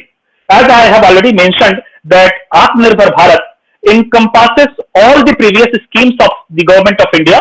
They are making India, Skill India, vocal for local, and then Atmanirbhar Bharat. So, vocal for local and Atmanirbhar Bharat cannot be separated. Both of them are there to make each other powerful, more applicable. How? किस तरह से vocal for local और आत्मनिर्भर भारत एक दूसरे का समर्थन करते हैं, एक दूसरे को आगे बढ़ाते हैं। वोकल फॉर लोकल और आत्मनिर्भर भारत, अगर दोनों को हम देखें कि हम आत्मनिर्भर कब बन पाएंगे कि ताकि हमारी विश्व पर से निर्भरता खत्म हो, तो इसके लिए जरूरी है कि हम नए नए उत्पादों का बड़े विशाल मात्रा में और उत्तम क्वालिटी के साथ उसका उत्पादन कर पाए। तभी तो हम दूसरे देशों से मंगाने की जरूरत नहीं पड़ेगी, क्योंकि हमारी जनसंख्या खुद ही इतनी ज्यादा है कि हमारे यहाँ डिमांड का स्तर बहुत ज्यादा है। तो उस डिमांड को पूरा करने के लिए आवश्यक है कि हमारे पास बहुत अधिक मात्रा में वस्तुओं का उत्पादन हो, नए नए वस्तुओं का उत्पादन हो, क्योंकि नई नई डिमांड क्रिएट हो रही है और उनकी क्वालिटी अच्छी। और वोकल फॉर लोकल हम दूसरे देशों में भी जाकर के हमारे उत्पादों की बात तभी कर पाएंगे जब हम पहले हमारे देश की डिमांड पूरी हो और जो उत्पादन हो रहा है उसकी गुणवत्ता, उसकी क्वालिटी इतनी अच्छी हो कि हम वैश्विक पटल पर भी उसको रख सकें। तो वैश्विक पटल के मांग को और अपने देश के अंदर की मांग को पूरा करने के लिए आवश्यक हो जाता है कि हमें हमारे देश को नए नए उत्पादों का उत्पादन विशाल मात्रा में और बहुत ही अच्छी क्वालिटी गुणवत्ता के साथ करनी होगी। तो इस तरह से वोकल फॉर लोकल और आत्मनिर्भर भारत दोनों एक दूसरे के पूरक हैं। अब हम देखते हैं कि आत्मनिर्भर भारत का जो विजन है प्रधानमंत्री मोदी जी का, उनका मॉडल किस तरह से काम करता है। प्रधानमंत्री मोदी जी का जो सेल्फ रिलायंट इंडिया है उसके 5 पिलर्स प्रधानमंत्री मोदी जी ने बताए। पहला कि जो हमारी इकोनॉमी है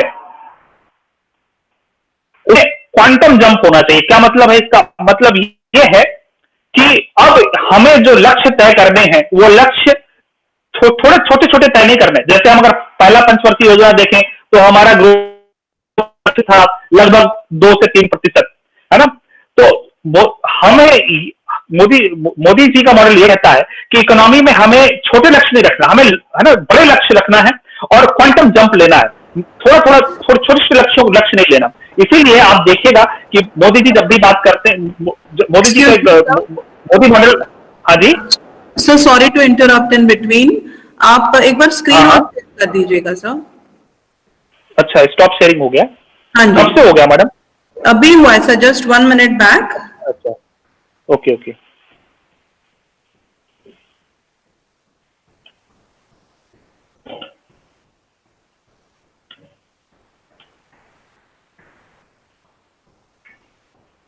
आ गया मैम? जी sir, yes sir, we can see it now, thank you. So the vision of Prime Minister Modi for Atmanirbhar Bharat there are 5 different pillars. So we are discussing about 5 pillars of Atmanirbhar Bharat. First of them is economy. So the first focus of Atmanirbhar Bharat is economy, and economy refers to the here quantum jumps. Means we have to make large targets. We have to take a large jump. Therefore, Pradhan Mantri Modi ji always talks about doubling the income of farmers in coming 5 years. So it is what it is. It is a quantum jump target. India looks to be 5 trillion economy in coming future. So it is again a target of quantum jump. So first pillar of Atmanirbhar Bharat is that to think about quantum jump, not for incremental changes. Second is infrastructure.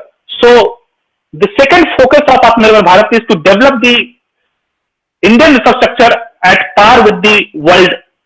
So Atmanirbhar Bharat tried to focus on a kind of setting down is which can represent modern India.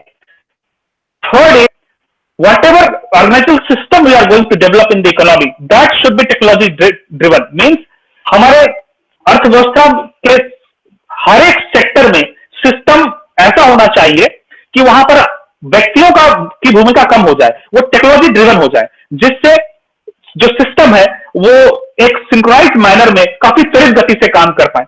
जब व्यक्ति केंद्रित system केंद्रित काम होगा, technology केंद्रित काम होगा, तो कार्य करने की जो गति है वो बढ़ जाएगी. चौथा जो स्तंभ है वो है डेमोग्राफी का. तो according to the model of the prime minister,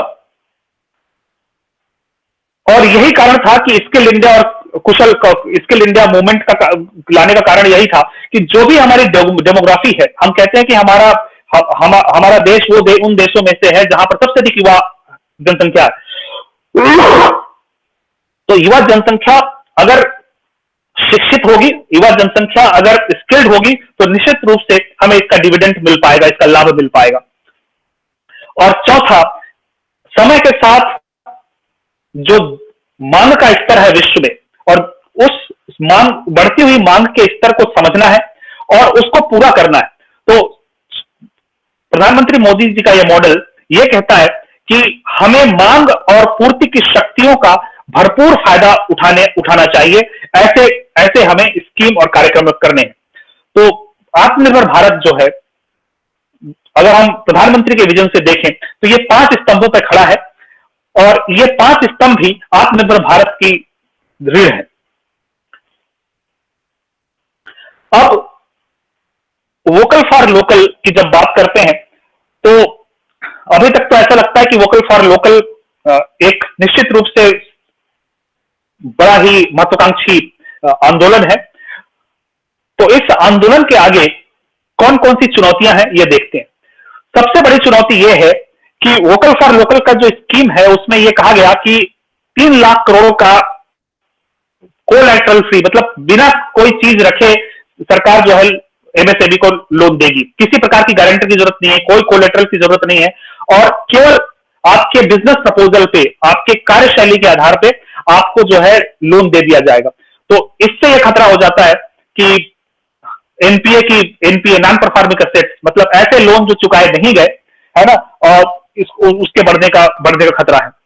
दूसरा खतरा यह है कि जब बैंक लोन देंगी तो अगर आप देखें जितने भी पब्लिक सेक्टर बैंक हैं, चाहे वो एसबीआई हो, चाहे वो पीएनबी हो, सभी बैंक बड़े ही लोन के संदर्भ में देखें तो उनके ऊपर बैड लोन का लोड बहुत ज्यादा बढ़ता जा रहा है. बैड लोन का मतलब जो लोन चुकाए नहीं गए, है ना. तो ऐसी स्थिति में उन बैंकिंग सेक्टर्स पे बैंकों पे और बैंकिंग सेक्टर पे बड़ा प्रेशर आ जाएगा, जिससे उनकी जो प्रॉफिटेबिलिटी है वो प्रभावित होगी. अगर प्रॉफिटेबिलिटी प्रभावित हुई तो उनका वो काम नहीं कर पाएंगे, और बैंकिंग सेक्टर अगर कोलैप्स हो गया तो सिस्टम बहुत ही अनस्टेबल हो जाएगा, इकोनॉमी बहुत अनस्टेबल हो जाएगी. अगली जो बात की गई कि सरकार ने इसके लिए वोकल फॉर लोकल के लिए जो बजट का प्रावधान रखा है वो लगभग 1% रखा है जीडीपी के लिए, और 1% जीडीपी के ग्रोथ का 1% जो पैकेज रखा हुआ है वो इनसफिशिएंट है अगर हम पूरे इकोनॉमी को देखें, क्योंकि हमारी इकोनॉमी बहुत बड़ी है, इसकी डिमांड बहुत ज्यादा है, और इसके लिए जो पैकेज वोकल फॉर लोकल में दिया गया है, जो सिर्फ 1% है इंडिया के जीडीपी ग्रोथ का, तो ये अपर्याप्त है, जिससे डिमांड सेंटिमेंट्स जो है इकोनॉमी के सही ढंग से बूस्ट नहीं हो पाएंगे। और सबसे बड़ा जो खतरा इस समय जो दिखाई दे रहा है, जो चैलेंजेस जो दिखाई दे रहा है, वो ये है कि भारत सरकार का जो फिस्कल डेफिसिट है वो बहुत ज्यादा हो सकता है आने वाले समय में, तो ये भी एक सब्जेक्ट ऑफ कंसर्न हो जाता है। तो ये चैलेंजेस है वोकल फॉर लोकल के रास्ते पे, इन चुनौतियों को ध्यान में रखते हुए ही सरकार को कुछ आगे कदम बढ़ाने होंगे। अब जब हम अब तक हम समझ सके कि हम अब तक हमने देखा कि वोकल फॉर लोकल शुरू कहां से हुआ, वोकल फॉर लोकल का उद्देश्य क्या है, वोकल फॉर लोकल आर्थिक सिद्धांतों के तहत किस तरह से अपने उद्देश्यों की पूर्ति कर सकता है, उसका जो मुख्य उद्देश्य, किसी पॉलिसी का जो मुख्य उद्देश्य होता है आर्थिक वृद्धि का और आर्थिक रूप से स्थायित्व का, वो किस तरह से प्राप्त हो सकते हैं, और वोकल फॉर लोकल के कौन कौन सी चुनौतियां हैं वो देखी हमने। अब हम वोकल फॉर लोकल का मूल्यांकन करते हैं। क्या वोकल फॉर लोकल जो शुरू हुआ है, क्या ये सफलता के रास्ते पर चल सकता है या नहीं चल सकता? तो जब हम इस पैमाने पर वोकल फॉर लोकल को नापते हैं, तो मुझे लगता है कि ग्लोबल एरिना पे, अगर वैश्विक स्तर पे अगर हम किसी भी चीज की सफलता को नापने की कोशिश करें, तो सिर्फ एक ही पैरामीटर होता है, और वो पैरामीटर है कि आप दुनिया की जरूरतों को क्या पूरा कर सकते हैं। क्या आप तैयार हैं? दुनिया की जो जरूरत है, आधुनिक दुनिया की जरूरत है, उस जरूरत को अगर पूरा करने के लिए आप तैयार हैं, तो निश्चित रूप से आप सफलता के राह पर हैं, चाहे वो वोकल फॉर लोकल हो, चाहे वो आत्मनिर्भर भारत हो। तो हम इसी पैरामीटर पर हम देखेंगे कि वोकल फॉर लोकल ने अब तक वोकल फॉर लोकल के तहत हम कहां पर हैं। क्या हम वोकल फॉर लोकल के जो महत्वाकांक्षी लक्ष्य रखे हुए, क्या उस तरफ जा सकेंगे? तो आज की दुनिया में अगर हम देखें तो 4 तरह की आवश्यकताएं दिखाई दे रही हैं। आज की दुनिया की अभी की जो आवश्यकता है, सबसे पहली आवश्यकता है हेल्थ के क्षेत्र में, दूसरा स्पेस के क्षेत्र में, तीसरा आईटी और आईटी इनेबल्ड सर्विसेज के क्षेत्र में, और चौथा डिफेंस के क्षेत्र में, सुरक्षा के क्षेत्र में। मॉडर्न वर्ल्ड रिक्वायरमेंट जो होती है, वो मॉडर्न वर्ल्ड की एक ही रिक्वायरमेंट होती है, वो बेसिकली रिक्वायर ऐसी चीजें करते हैं जो टेक्नोलॉजी संबंधित हो। The ultimate requirement of modern world is high and fast technology, and high and fast technology in the field of health, space, IT and defense will try to evaluate the vocal for local as far as India is concerned, Atmanirbhar Bharat is concerned. So let us see where we are, or whether we are on the way of success or not. So first requirement of India, first requirement of the world today is the health, in which the current challenge of COVID-19. So we all know that India became the first country to export COVID-19 vaccine, 2 vaccines to 9 countries free of cost. So India, as far as recent challenge of COVID-19 is concerned, ready to move, ready to cater the needs of the world, ready to fulfill the needs of the world. जहां तक medicine की बात है, pharmaceutical industry की बात है, तो 19-20 में अगर देखें तो हमारा जो एक्सपोर्ट था फार्मास्यूटिकल का, जेनरिक ड्रग्स का, वो $11 बिलियन था। इसका मतलब यह हुआ कि इंडिया दुनिया का सबसे बड़ा जेनरिक ड्रग का सप्लायर है। इसका मतलब यह है भी हुआ कि वोकल फॉर लोकल के रास्ते पर हम चल रहे हैं,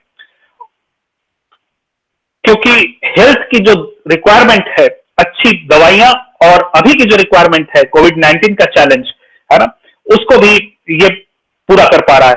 और ये कहा जा रहा है कि 2021 तक 30 कोविड वैक्सीन इंडिया प्रोड्यूस करेगा, जो दुनिया की कोविड वैक्सीन की रिक्वायरमेंट को पूरा करने में लगभग 80% से ऊपर सहयोग करेगा। अब हम बात करते हैं स्पेस इकोनॉमी की। तो वोकल फॉर लोकल की जब बात करें स्पेस इकोनॉमी में, तो इंडियन स्पेस इकोनॉमी $7 बिलियन की है, जो 2% दुनिया के स्पेस इकोनॉमी का 2% है, और इसका जो टारगेट रखा गया है $50 बिलियन रखा गया। तो इसका मतलब यह है कि जो आज की डिमांड है स्पेस टेक्नोलॉजी की, क्योंकि आज जो कुछ भी होना है तकनीकी स्तर पर वो स्पेस से होगा, सैटेलाइट से होगा, और स्पेस और सैटेलाइट की रिक्वायरमेंट को फुलफिल करने में इंडिया बहुत आगे है। हम जानते हैं कि अभी तक 3-4 सालों में लगभग 250 के आसपास सैटेलाइट भारत ने लॉन्च कर दिए हैं दूसरे देशों के, और इससे उनकी टोटल रेवेन्यू लगभग 7,000 करोड़ की हुई है। इसका मतलब यह है कि लोकल फॉर वोकल के सही रास्ते पर हम चल रहे हैं। आईटी इनेबल्ड सर्विसेज और डिफेंस में भी देखें तो 2019-20 में जब सारी दुनिया पैंडेमिक से त्रस्त थी, सारी दुनिया में डिमांड सप्लाई की स्थिति बहुत बुरी थी, ऐसी स्थिति में भी लगभग 4.25 लाख करोड़ का एक्सपोर्ट इंडियन आईटी इंडस्ट्री ने किया है, जिसने सारे चैलेंजेस को, आईटी इंडस्ट्री के सारे चैलेंजेस को नकार दिया। अब डिफेंस की बात करें तो डिफेंस में भी 700% की ग्रोथ हमारे देश के अंदर हुई है। 2016-17 में हमारा जो डिफेंस इक्विपमेंट थे, डिफेंस के प्रोडक्ट के जो एक्सपोर्ट था वो 1521 करोड़ था, जो बढ़कर आज 745 करोड़ हो गया है 2018-19 में। तो इन सबको देखते हुए ये लगता है कि भारत विश्व के वर्तमान आवश्यकताओं को पूरा करने के लिए तैयार है, और निश्चित रूप से वोकल फॉर लोकल जो आंदोलन है ये अपने उद्देश्य की पूर्ति में सफल रहेगा। पर अभी इसको और भी रास्ते तय करने हैं। जैसे मैंने बात की कि हेल्थ के सेक्टर में आज भी इसमें कोई दो राय नहीं कि हमने कोविड वैक्सीन बनाया, दुनिया के देशों को देना शुरू भी कर दिया, दुनिया के देशों को हम बहुत सारी बेसिक दवाइयां भी सप्लाई कर रहे हैं, लेकिन अभी तक हमारा देश एक हेल्थ हब के रूप में उभर के नहीं आ पाया। मतलब अगर आज हमें अच्छी ट्रीटमेंट चाहिए तो यूएस जाना पड़ेगा, यूरोप जाना पड़ेगा। तो हेल्थ हब के रूप में इंडिया को डेवलप करना चाहिए।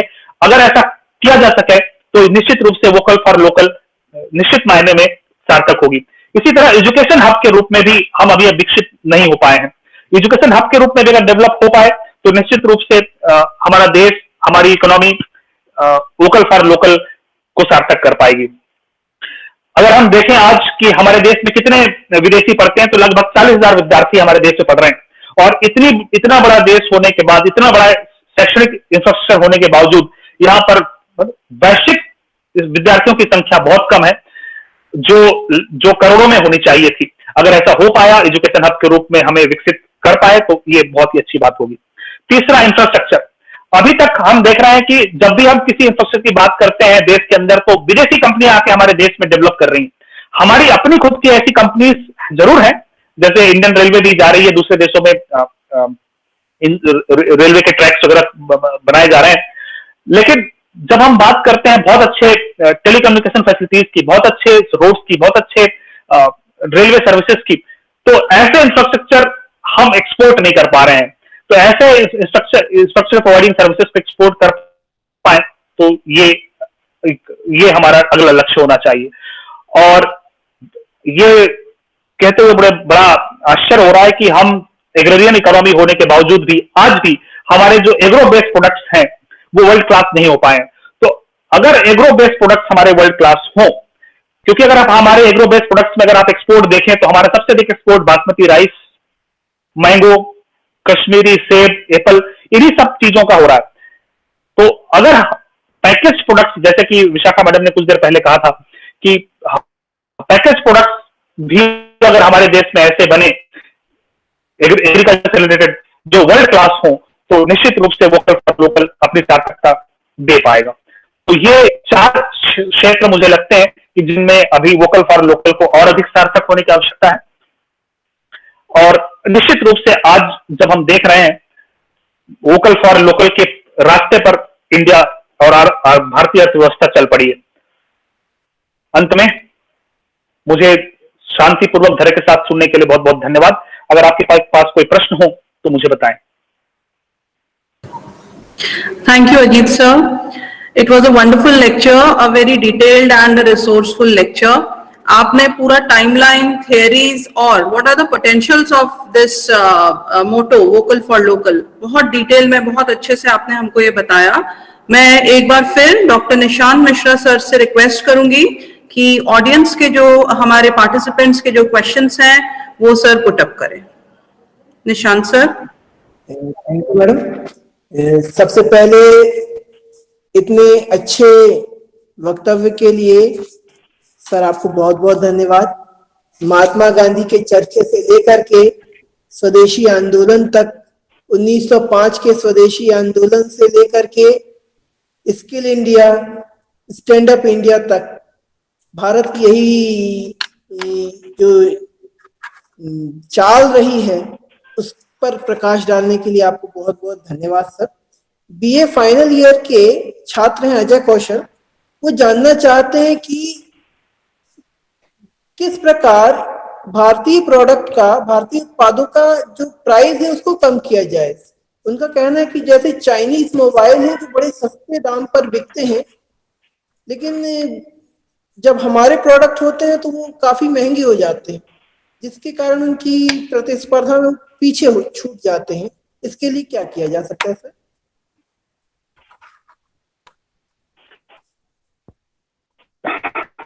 इसको समझने के लिए बहुत ही अच्छा प्रश्न है। इसको समझने के लिए क्वेश्चन, मेरी आवाज आ रही है सर? हाँ आ रही है सर। हेलो, आ रही है सर। जी सर, आपकी आवाज आ रही है। सर आप स्क्रीन शेयरिंग स्टॉप कर दीजिए प्लीज।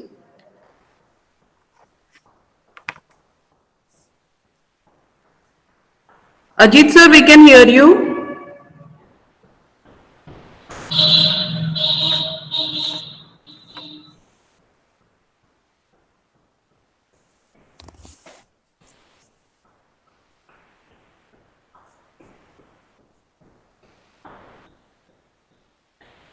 सर का वीडियो म्यूट हो गया है, हम 1 मिनट वेट करके देख लेते हैं, सर रिजॉइन करते होंगे।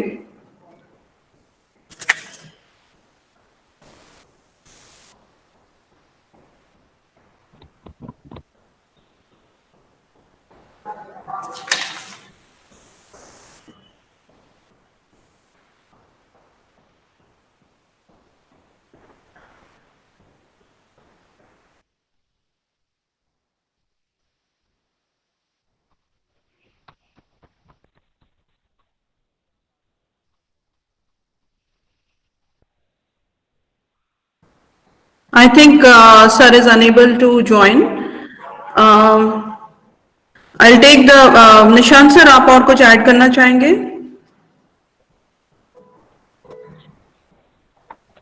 मैडम क्वेश्चन ही थे। Okay. Vishakha ma'am, can I please request you to add something about Ajit sir's session also? Vishakha ma'am. या सुरन मैम। मैडम अजय कौशल बी फाइनल से हैं, ये जानना चाहते हैं कि विदेशी जो हमारे प्रोडक्ट हैं भारत में बिकते हैं उनकी प्राइस कम होती है, और जब हम इंडियन प्रोडक्ट की बात करते हैं तो उनकी प्राइस थोड़ी ज्यादा होते हैं, जिसके कारण वो प्रतिस्पर्धा में पीछे हो जाते हैं। इसके लिए क्या किया जा सकता है? सर मैं ये कहना चाहूंगी कि जो चाइनीज प्रोडक्ट्स की हम यहाँ बात कर रहे हैं वो मोस्टली इलेक्ट्रॉनिक्स और टॉयज इंडस्ट्री संबंधित है, क्योंकि उसके अलावा जो चाइनीज प्रोडक्ट्स है वो या तो हमारी अर्थव्यवस्था में नहीं होते हैं या फिर वो इतने हमारे मार्केट में कम्पिटिटिव नहीं है। दो कारणों से ये प्रोडक्ट्स की कीमत इतनी कम होती है। एक इस पॉलिसी के कारण, क्योंकि चाइना जो है उसने अपनी स्ट्रैटेजी बनाई हुई है कि it will do mass production. हम यहाँ इलेक्ट्रॉनिक प्रोडक्ट्स की बात कर रहे हैं, पर अगर हम स्टील मैन्युफैक्चरिंग की भी बात करें तो जो स्टील मैन्युफैक्चरिंग हमारी इंडियन कंपनीज एग्रीगेट में करती है उतना टोटल स्टील प्रोडक्शन चाइना की एक कंपनी कर लेती है, उससे कई गुना ज्यादा। So because of their policy of mass production वो उनकी प्राइसेस बहुत कम हो जाती हैं। जहां तक इंडियन मैन्युफैक्चरर्स की बात है, हमें दो चीजों पर बहुत ध्यान देने की जरूरत है. One is the quality of the produce and secondly the quantum of production. अगर हम इन दो बातों पर अगर ध्यान दें तो हम भी इंटरनेशनल और डोमेस्टिक मार्केट में इक्वली कॉम्पिटिटिव बन सकते हैं. Thank you ma'am. सर, आपके पास अगर और कोई क्वेश्चंस हैं तो Ajit sir is again here with us. Yes, I can see. Ajit sir, Paramanand Patidar sir आपसे कुछ पूछना चाहते हैं. पाटीदार सर. हाँ जी, नमस्ते सर. मैं ये पूछना चाह रहा था कि जिस प्रकार से जो क्वालिटी हमारी होती है, क्वालिटी और जो प्रोडक्ट जो ब्रांड होता है उसका प्रचार हम जब मार्केट में करते हैं तो उसके लिए क्या विशेष सावधानियां रखने की जरूरत होती है जिससे कि ज्यादा ग्रोथ हम कर पाए? सबसे बड़ी सावधानी जब हम मार्केटिंग के लिए जाते हैं, किसी भी वस्तु के प्रचार प्रसार में सबसे पहले जब जाते हैं तो सबसे बड़ी बात है कि हम झूठ ना बोलें, है ना. गलत वादे ना करें, गलत दावे ना करें. क्योंकि जब हम किसी भी वस्तु के उपयोग के दरमियान हम दावों को अधिकतर हम देखते हैं कि जब भी हम कोई विज्ञापन में देखते हैं तो सबसे बड़ी प्रॉब्लम यही होती है कि उसमें फॉल्स प्रॉमिसेस बहुत रहते हैं. और अगर हम इससे बचेंगे और उन दावों को अनुभव करने दें उपभोक्ता को तो ये बेहतर होगा. आप सिर्फ बताएं अपने वस्तु और उसके गुणों के बारे में, दावा ना करें कि इसको लगाने से आपके बाल जो है ना मतलब जमीन तक आ जाएंगे. तो ये ऐसे दावे से बचना पड़ेगा. या इसको इस प्रोडक्ट को आप, इस तकिए को आप इस्तेमाल करेंगे तो आप स्पॉन्डिलाइटिस चला जाएगा. चाहिए सबसे बड़ी पहला जो मार्केटिंग में सबसे बड़ी मान रहे हैं, इस पे ये मान्यता है कि हमारा जो उत्पाद है उसमें क्वालिटी है. अगर क्वालिटी है तो आज या कल निश्चित रूप से क्वालिटी के साथ ये भी ध्यान रखना जरूरी हो जाता है कि उसकी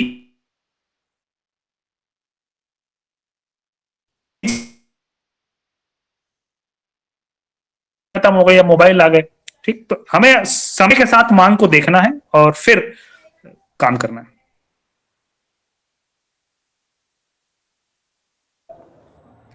हमारे महाविद्यालय के छात्र अगर सर से कुछ पूछना चाहें या मैडम से कुछ पूछना चाहें, आप दोनों अभी भी हमारे साथ में हैं.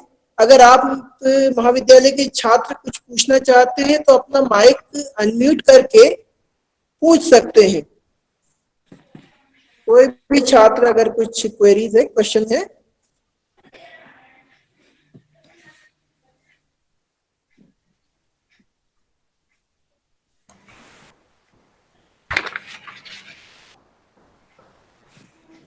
चलिए, कोई बात नहीं.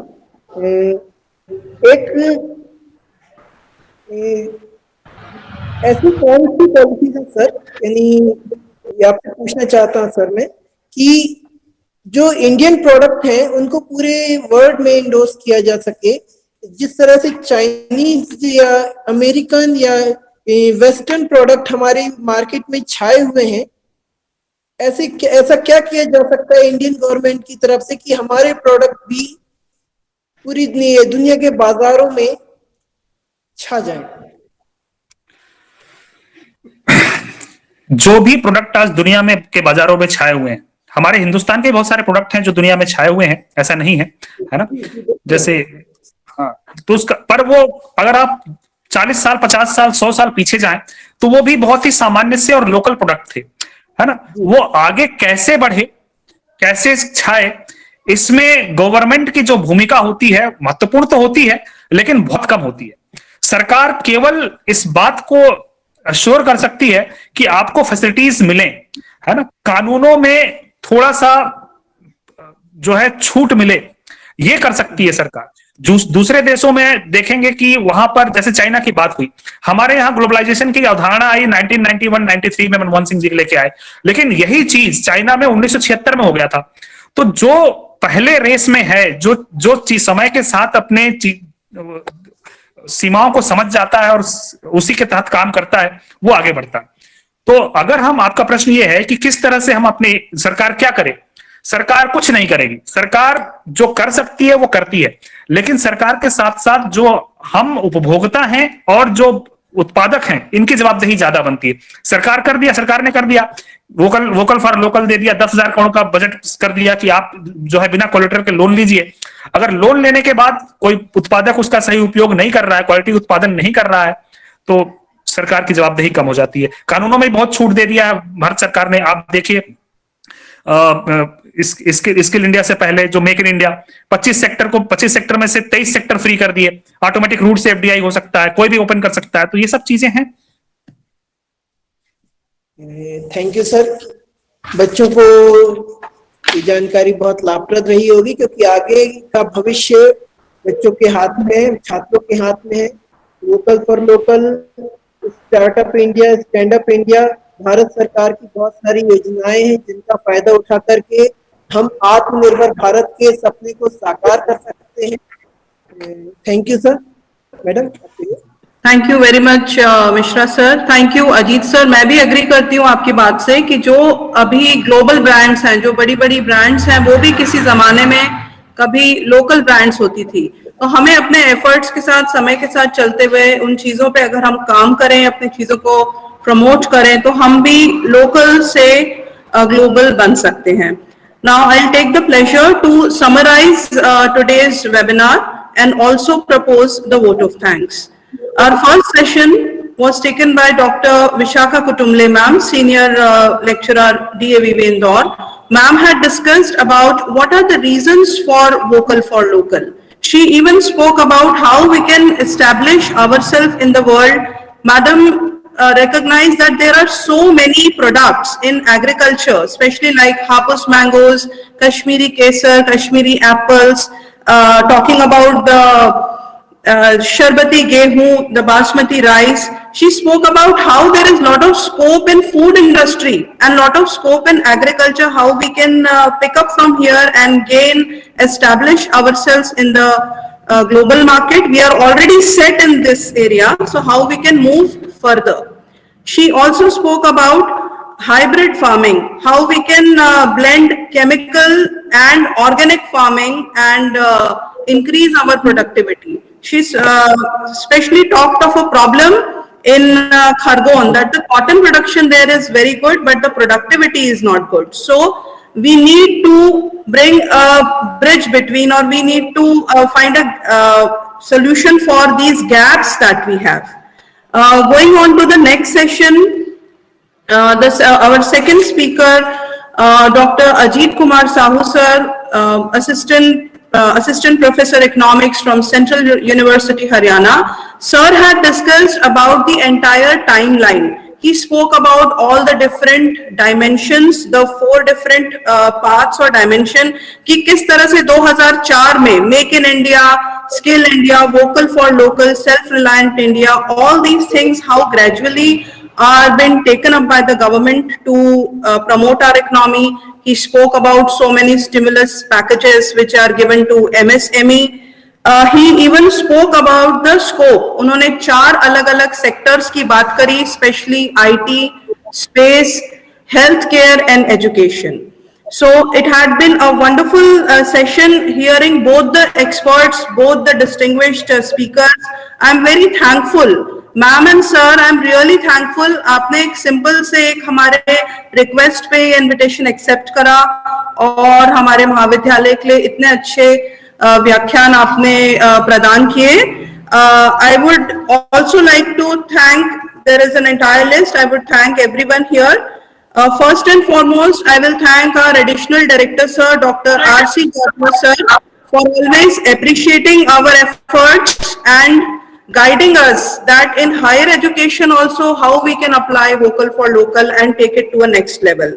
The captain of our ship, our principal sir, I'll thank Dr. B.S. Patel sir, who is always there to help us, guide us and motivate us. ये webinar संभव सर के कारण हो पाया है. हर जगह सर ने हमको बहुत गाइड और मोटिवेट करा है. I will take the privilege to thank Mr. Juzar Ali Rangwala sir, who is so dedicated, the coordinator of IQSC.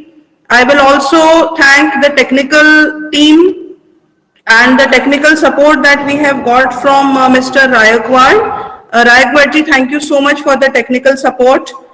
I will thank our organizing team, Nishant Mishra sir, Parmanand Patidar sir, Prempal sir, Kavita Chokse ma'am, Priyanka ma'am, and all our staff members who have directly and indirectly helped us in this webinar. And lastly, but not the least, all the participants and our dear students, thank you so much for patiently listening to the webinar, for participating in this. I thank you all a lot, and I hope you all had a great time listening to such wonderful speakers. Thank you. Namaskar.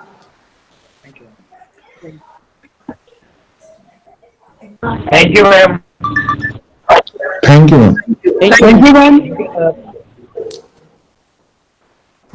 Thank you, madam. Thank you, ma'am. Thank you, madam. Okay, thank you. Thank you, ma'am.